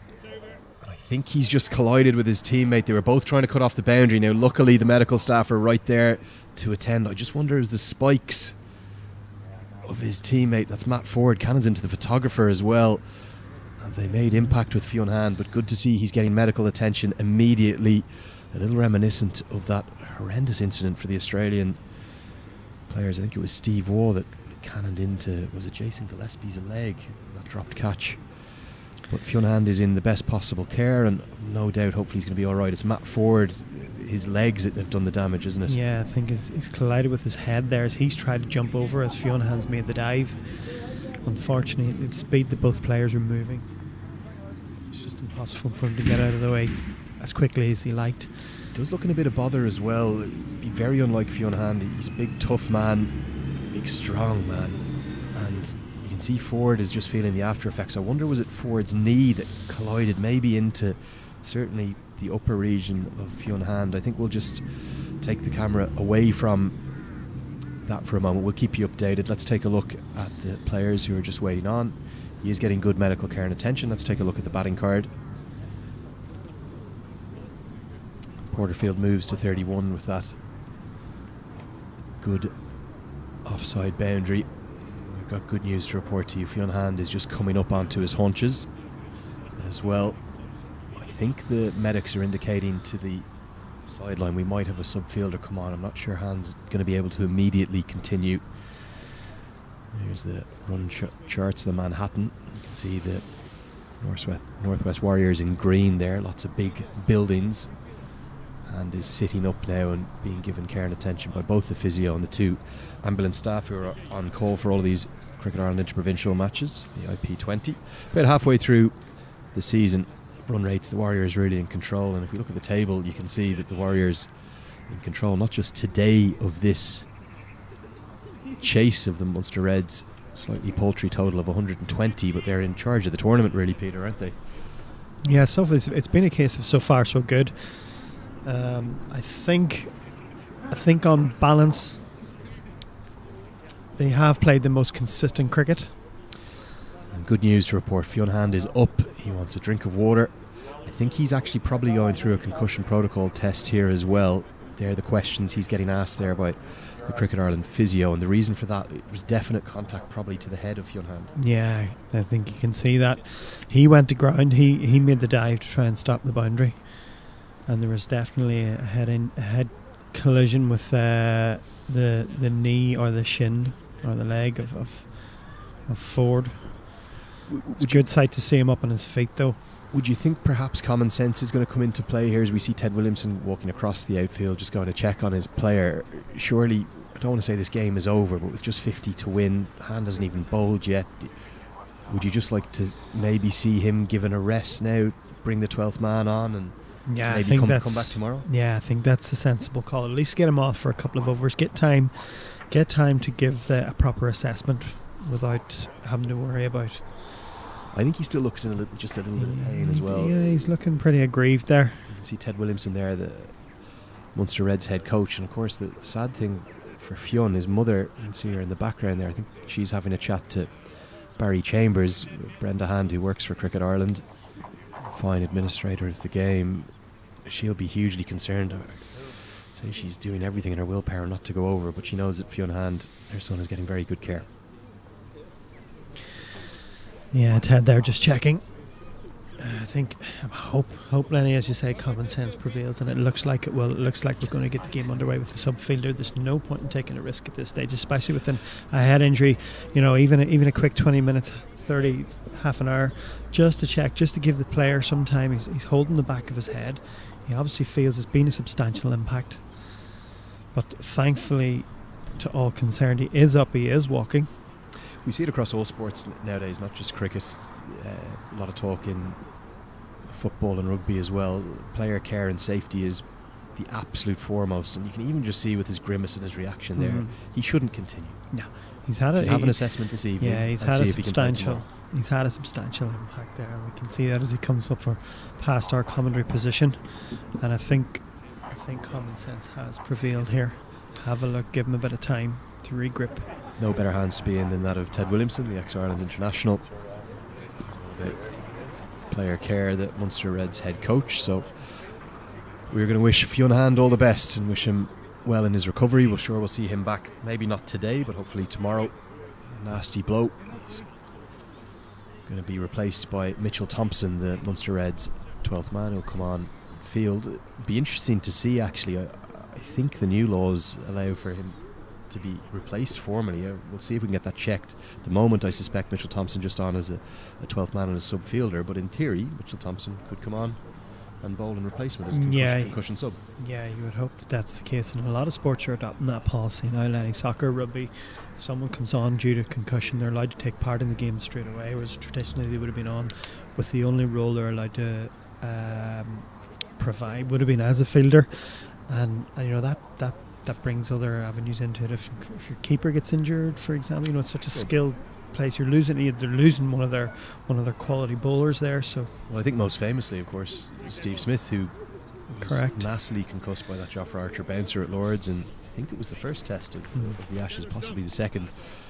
And Marnus Labuschagne, who wasn't really in the reckoning, hadn't played a huge amount, brought into the team, performed admirably, and he hasn't left the team since. No, Talk about taking your chance. Talk about taking your chances right when you get it. Frost continues. Yeah, Frost continues. We'll just give you an update on Fionn Hand in due course, but I could certainly hear in the background, this does not surprise me, it won't surprise any of our listeners either, Fionn Hand saying he wants to go back on, he wants to continue, so it's not a concussion sub yet. Mitchell Thompson is just on, and is that caught? PJ Moore thinks it is. You won't meet a more honest man in the game. He's indicating to Shane Getgate, I definitely caught that. Yeah. Shane Getgate is going to stand. The indication from Paul Reynolds at square leg, who probably the best view of us all, is that is out. Yeah. Ross picks up a second wicket, and that's another big wicket. Shane Getgate departs. That break in play, possibly just upsetting the rhythm of the Warriors' innings. It was full on leg. It was a full toss. Yeah, he just looked to help it around the corner as opposed to hit it, but guided it straight into the hands of the short fine. Frost goes for. Frost gets a second wicket. He gets a second wicket, 2 for 2. Getgate falls for 3 from 5 deliveries. Are there times when you see a batsman like Shane Getgate who can clear any ground straight with the power he possesses, get himself into a little bit of trouble with these sort of, not just Getgate, but any of these batsmen, you see them with their ramps and their scoops? Does that frustrate you? Would you rather see them just bomb it down the ground? Fiddly shots, you mean? Yeah. I mean, every match situation dictates a certain style of play. The field's they've done the hard work here. They've got the run rate up high. The field's very well spread. You come in, you just want to knock it around. You just want to hit gaps, play proper shots. Just get up, get on the front foot, push it back down the ground, get rotating strike. Big William McClintock to the crease. One of the stars of this IP20 so far. The Donnamana man gets off the mark immediately with a pleasing push through the offside. His innings yesterday, in very difficult circumstances after 24 hours of rain here at the Breedy Cricket Ground, a sticky wicket, quite literally. It was outstanding. It was, and we spoke at length about how that application, he gave himself those few overs to assess conditions before he launched his attack. At the midpoint of the innings yesterday, their run rate was 6s. For the next 5 overs they went at 10, so they just really exploded once they had assessed things. William Porterfield gets the reverse sweep out. He loves that shot. He gets it behind square on the offside. A really good shot. Because he gets his pad outside the off stump, he considers that a 0 risk shot in full control on top of the bounce, and that runs away for 4. Yeah, you said it very well there, Lenny. Looked in absolute control of that shot at all times, and I'm always impressed by how they keep their head and such. Keeping your head position so still is so crucial. And they do it so well. Tries to repeat the dose this time in less control as it just bounced a little more on him, but it's going to be the same result. It'll be back-to-back boundaries. The first one was absolutely flawless. You can see Fionn Han still recovering down on the sidelines. This time a bit more of a top edge. PJ Moore will have felt he was just in the game for a moment. 4 more. Yeah, you can see from that shot there, more of a flat bat at the top. The first one he came down on top of the ball, kept in full control. That one he just came across it more. Speared into the pads this time of Porterfield. It did bring about a change in the field. The slip came out. Yeah, and it's opened up another area to just nudge the ball around. William Porterfield's such an intelligent batsman. He knows how to manipulate the field. He knows how to manoeuvre gaps, get people in. Halfway stage of the Warriors' chase, halfway in terms of overs, but looks to me like they're going to do this at a canter. 79 for 3 after 10.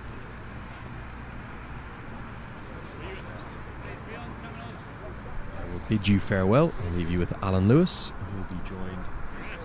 I'm staying, apparently. Well, I am going to stay. I'm going to get Alan Lewis to come and join me. Sorry, Peter. Sold you up the river a bit there. We'll bid farewell to Peter Gillespie for the moment. Alan Lewis, he never knows the order, never knows the rota, do you, Lou?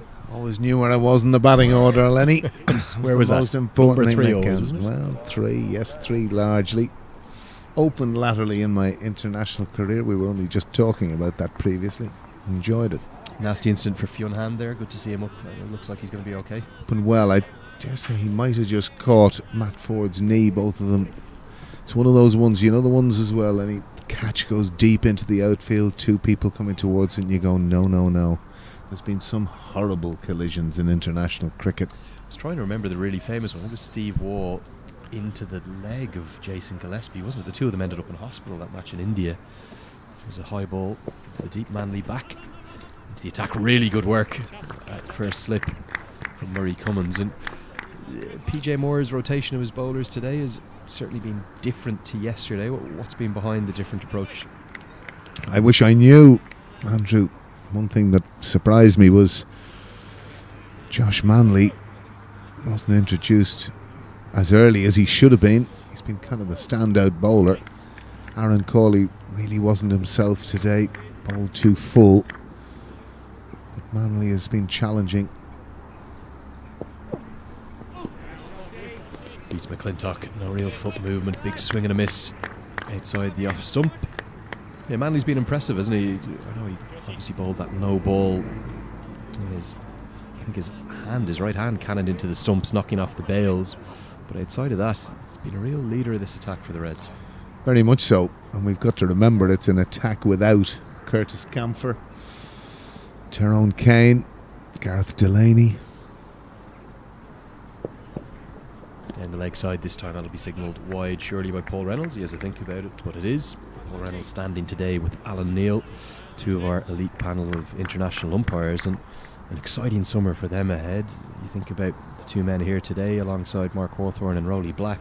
Because of the COVID regulations, Alan, often we'll see international umpires come in and do a huge amount of the Irish fixtures. Those 4 men in the black coats are going to be doing those South African Zimbabwe games. Absolutely, great opportunity for them.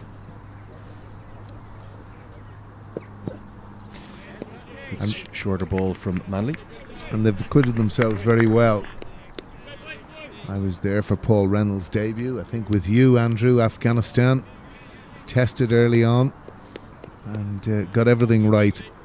It's a tough job, and sometimes at the highest level I actually marvel at just the quality of how good the good umpires are. Yeah, it's easy with all the super slow-mo replays. These guys have to make the decisions in an instant. McClintock down the track, it comes off the outside edge, goes over the head of first slip. McClintock doesn't like striking at anything less than 100, I can assure you that, and just off to a little bit of an inauspicious start. Yeah, he had a marvellous innings yesterday, didn't he, Andrew? Kind of changed the face of the game, really. The game was not necessarily meandering, but his explosive shot making. He's a big man. He's a very strong and powerful man, and made a wonderful contribution to a Warriors win yesterday. Dropped. That's the second chance that has gone down for the Munster Reds. PJ Moore is in the outfield today because he didn't feel that he was able to take the gloves after a minor niggle to, I think it's his left hand. That's gone to his right. He's made good ground to it. I think he's got both hands to it, but he could not cling on. I think it's more than a minor niggle. I heard of a dislocation, potential dislocation. But, when you're hampered with something like that, Andrew, it does play in your mind. You want to take it on what you believe is your good side of your good hand. Something, funny enough, I suffered in my left hand with what's called a Jupiter's contraction, and it just bent your finger down a bit, and it was most disconcerting if you were ever trying to catch, because a Jupiter's contraction? Yeah, basically what happens is your tendon in your finger, you can probably see it, well, obviously I'm not going to show it to viewers, but you can see it there, that finger there. It's not as bad, but it was down about there, and you can imagine if you were taking a catch, if you didn't kind of in a sense get it flush, anything could have happened, and it's on your mind. When I heard you were coming up the road this morning, I was so excited, always excited to see you, Alan. I didn't think I'd hear the words Jupiter's contraction from you in the, I had to the commentary box. I certainly knew Jupiter's, I had to remember contraction. Mike Frost's going to continue with his left arm spin. I've got the former Ireland captain, the great Alan Lewis, with me, Andrew Leonard. 82 for 3. Game 3 of the IP Festival in the Northwest. Derry, big appeal from Mike Frost. He was convinced. Not sure Seamus Lynch behind the stumps was. Holds his head. Very difficult to get an LBW bowling from around the wicket as the left-hander is here. Can he get it to pitch in line straight enough to go on to hit the stumps? If it's straightening, you can. We've seen a lot of that, Andrew. Back live with you now. Right full into the block hole. Porterfield gets it out into the offside, squeezes it out. Good stuff from Frost though. Very good stuff from Frost. But William Porterfield doing a very sound and handy job for his team now. 41 he is. 83 for 3. Middle of the 12th over here.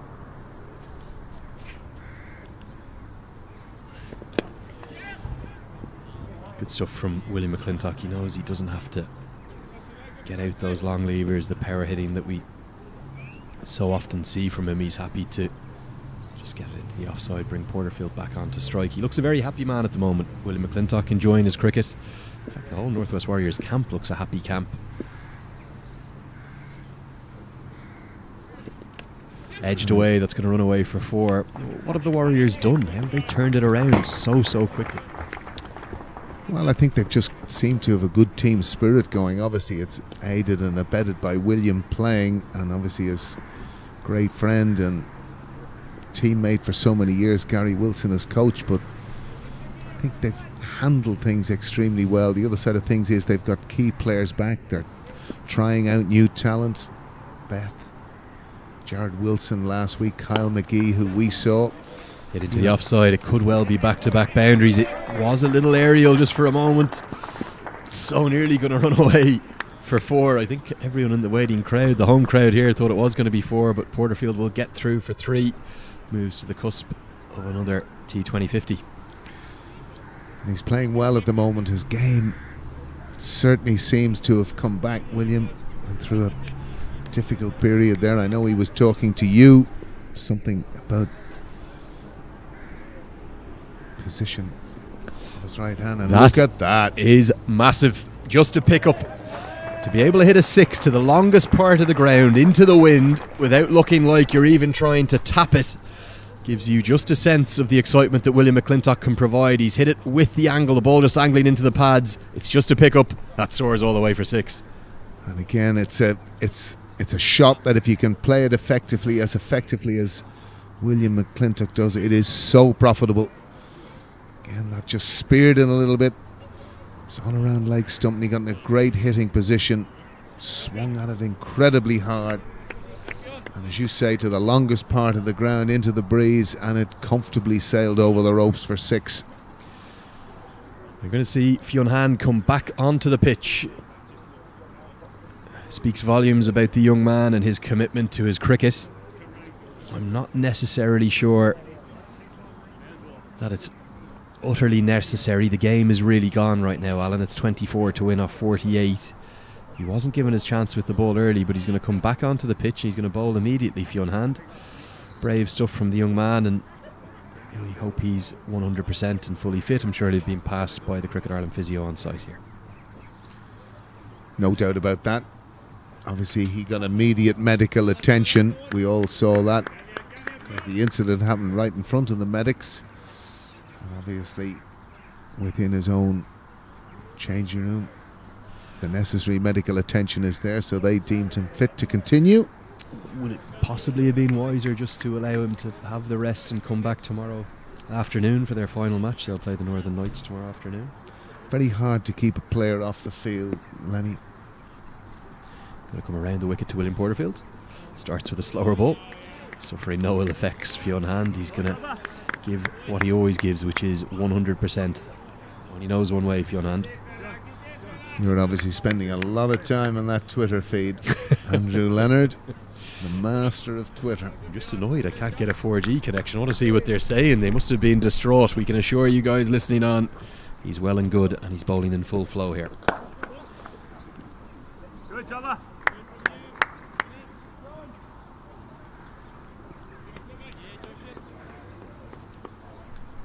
Fionn Hand, of course, who spent time over in the United Kingdom. The Queen's College in Taunton, a really good exchange programme. There's another young Leinster cricketer there, Daniel Forkin, having great success at the moment from the Merrion Club.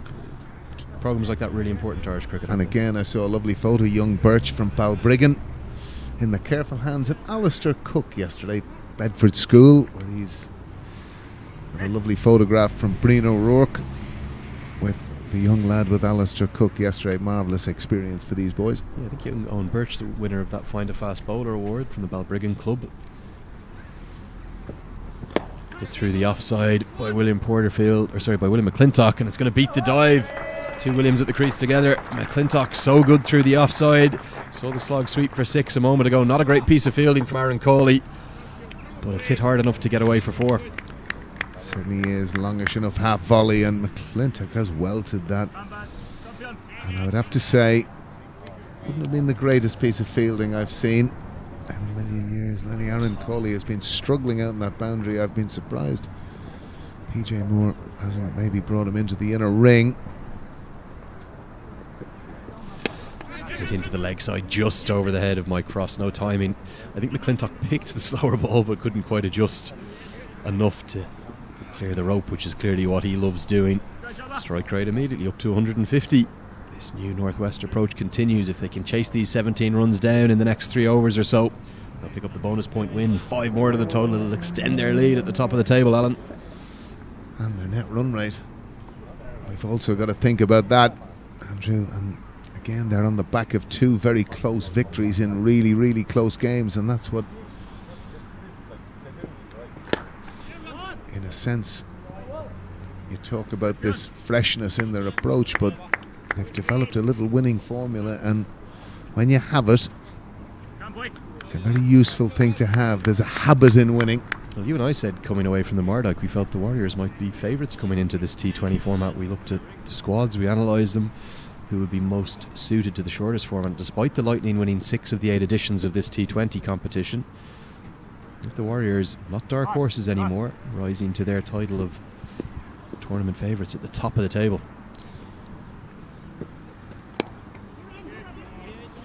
Well, the other thing, Andrew, is, I'm looking on yesterday, there's a buzz about the Warriors that just doesn't seem to be in the Lightning side in any shape or form at the moment. They were down, there was no real buzz about them, there was no real energy in the field, and they're the areas that you see it. And is that purely because of the results, or is there something more to it at the moment? I think in a sense, just seeing things, it could be a little bit more deep-rooted. Obviously, you know, when you consider the number of Leinster players that have been spread around the provinces, which is only a good thing for Irish cricket, and we've spoken about that, and I'm very much in favour of that. You can whinge and moan all you like, but I think it's a good thing for Irish cricket that as many players that are up to this level get exposed to it, and we can see where they stand, because again, no different to anything else. If you're making your judgment from club cricket to international cricket, that's far too big a gap. And this kind of tells us a couple of stories, and the man on strike is giving us an indication of his prowess and his natural hitting ability, which of course was first evident under 19 World Cup in Bangladesh, if you remember. Lorcan Tucker and himself. That's the one speared into the pad, just a little bit quicker. Yeah, that World Cup in Bangladesh 2016. Ireland, of course, getting the late call-up, replacements for Australia who did not travel. Good World Cup. Into the offside, good adjustment from McClintock. Didn't get anywhere near the pitch of the ball, but was clever enough just to hold his shot and get it through the offside. Porterfield on strike on 49 now. Would I be right in saying Josh Little did Richard Pant third ball or fourth ball of that particular competition? Rory Anders also had an excellent competition. Yeah, tournament's leading wicket taker at one point, big Rory Anders.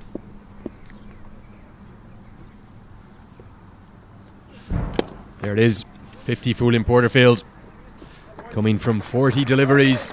His 23rd T20 50. An awful lot of those coming for Gloucestershire, Warwickshire, Ireland, and now the Northwest Warriors. That's where he's playing his cricket now at the moment. He looks a very happy man. Many more years to come from the 36-year-old ex-Ireland captain William Porterfield. 50 of 40 deliveries. Interesting too, number 6 designating the year, I think. In fact, his Irish jersey would be 06, which of course was the year he made his debut for Ireland. Stellar career, wonderful man, great captain, great leader, great person. Oh, so nearly into that hitting arc of William McClintock, who could only get an under edge on it. Mike Frost felt he was in the game for a moment. Good bowling from the left arm spinner, just 2 runs from the over. He's been a good addition to this Munster Red side. 14 overs gone, 107 for 3. The Warriors need 14 to win, but they need to do it in 12 deliveries to get that bonus point. You would sense, Andrew, they might just do that, and I'm sure they're very much conscious of it, because those bonus points do matter at the end of the day. A little 5-pointer, crucial.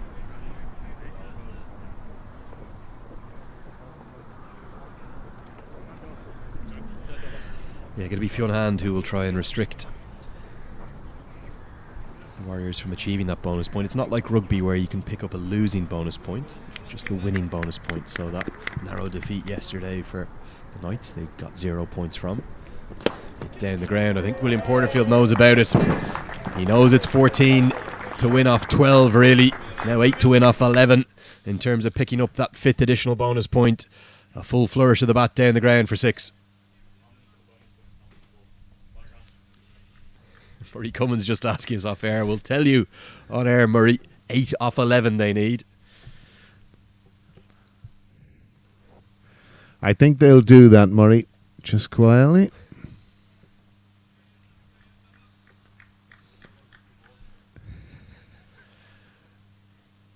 Really good shot that from William Porterfield, Alan, straight down the ground. Fantastic shot. Down the track, hit powerfully again and hit to the left of Jack Carty. Beats his sprawling dive. He's not had a good couple of weekends, Jack Carty. A dropped catch. Struggled with the bat and ball.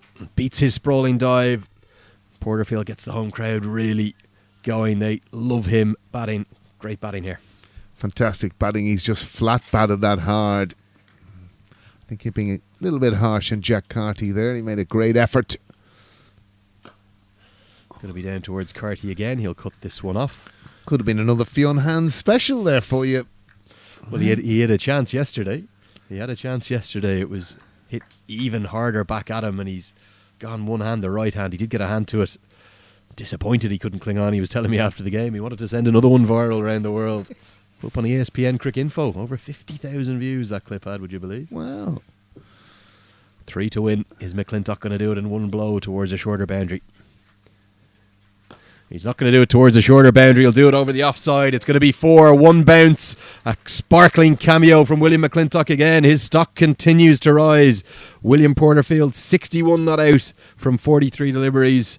And this little cameo from McClintock have led the Warriors home to a bonus point victory. They go further clear at the top of the table. Outstanding from them, Alan Lewis. What a way to finish. Gave himself a little bit of room and plundered that over extra cover. 1 bounce into the boundary. And it's just a symptom of the way the Warriors are playing. It's been a comprehensive victory here. Without a shadow of a doubt, Munster stuttering really to 120, but the Northwest Warriors have passed it with ease. 7 wickets, 7-wicket victory. And I'm sure probably Munster possibly struggled to get back up after that great victory they had last evening. Yeah, difficult for the Reds, not just to get up for the game today, but you've got to remember they played the afternoon match yesterday, following it up with the morning match today. They'll have all the emotion of getting the win over the reigning champions, the Leinster Lightning, and they just couldn't really back it up today. They were kind of nowhere to be seen, really. It was a lackadaisical performance, a poor effort in all departments. PJ Moore looks a little devastated with his team's efforts today. Happens in T20 cricket. You get these blowout kind of victories. It's been another blowout. This one a hammering. 7 wickets, the margin of victory, and they have done enough to get the bonus point victory. The good news for the Reds is that Fionn Hand is up and okay. I'm sure we'll see him again tomorrow. You've got to remember this is a Red side without Gareth Delaney, without Curtis Camphor, without their captain Tyrone Kane. For them to be competing, let alone winning matches like they did yesterday and second in the table, well worth their second in the table. It's a huge achievement. They're a very fine team. They perform probably well above their individual abilities. And even though they've been well roundly beaten here today, they'll come back strong tomorrow, try and finish out the festival tomorrow afternoon with a win. Disappointment for the men from Munster. You can see it there, etched all over them. And PJ Moore just having a chat to Josh Manley about those dropped catches, one going down from Jack Carty at first slip, and then PJ Moore himself in his slightly less usual role as an outfielder, shelling one off Porterfield at mid-off. Porterfield 61 not out off 43 deliveries. One of the stars of the show. But what about Graham Kennedy? 4 overs, 3 for 19 for the left-arm spinner. You would never believe that he's only been bowling left-arm spin for about 9 months. Looks as natural a bowler as you'll see with that style. But for the Reds, they really just couldn't get going. Even PJ Moore, after yesterday's heroics, despite a good innings, a top scorer, couldn't get his strike rate moving. 37 off 43 for him. Fionn Hand, good contribution as always. 23 off 19, including a really entertaining switch hit 6. And a little cameo from Greg Ford. The bowling, though, from the Warriors with outstanding. Craig Young, as he so often does, leads this attack, whether it be in the blue of the Warriors or the green of Ireland. 3 for 22 for him, 3 wickets for Graham Kennedy. And then the veteran, who's getting better, like a fine wine. He's getting better with age, in my opinion. William Porterfield, 61 not out for him. Led down the chase. Good stuff, though, from Mike Frost, the left-arm spinner. 2 for 28 for him. Josh Manley strangely coming into the attack a bit late, taking a wicket with his first ball. The only joy, those 3 breakthroughs. William McClintock as well. Keep your eyes on him, the man from Donnamana. Going to be a difficult choice for the player of the match. As the roller rolls out, let's get over to Alan Lewis to go and find out who the commentators have gone with. Welcome to the Man of the Match Award. A split decision we had today. Very interesting game, but the adjudication went to a casting vote from the HBV studios, and I'm delighted to say that William Porterfield is our man of the match today. A really good team effort there, William. Yeah, it was. Obviously, the bowlers set it up there first innings, and as you said, there was a split decision. Like, the bowlers won the game for us there, like to go out and chase 120. It's pretty good effort from them. So yesterday, different stages didn't go away, but the way the lads put it right today and how they bowled throughout the 20 made it a lot easier in the chase. And Graham Kennedy's rise, 3 for 19, bowling left arm spin, only a year now. You must be delighted with his progress. Yeah, to just pick it up over the winter, and his control is phenomenal. He's only going to get better. You see almost game on game, week on week, you see him improving with bat and ball and in the field. So I think what he's done, the work he's put in, he's getting the results and the rewards for it now in such a short space of time. And it doesn't seem too bad for you either. I feel alright. As I said before, I'm just enjoying it, so I just want to go out there. As long as I'm enjoying it, I'm going to keep taking over, and it's obviously nice to get a few, and whenever it contributes to winning cause, it makes it even better. And how much of it is in the team now? There just seems to be a real spark of enthusiasm, enjoyment, as you say, within the team, everyone contributing.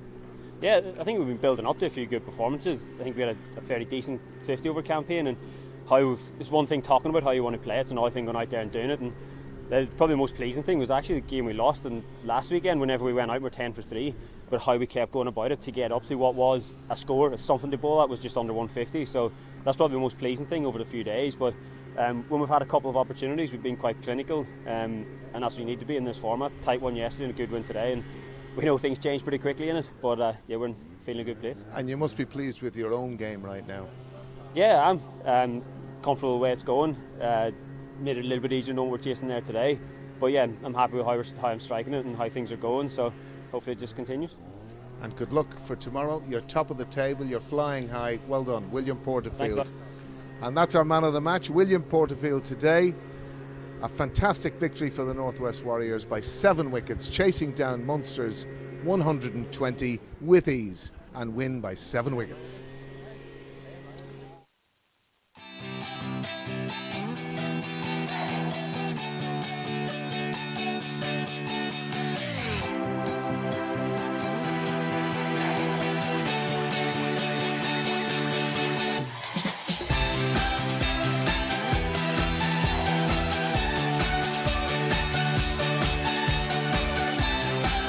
Time to embrace the giant spirit of Derry Londonderry. Visit discovernorthernIreland.com.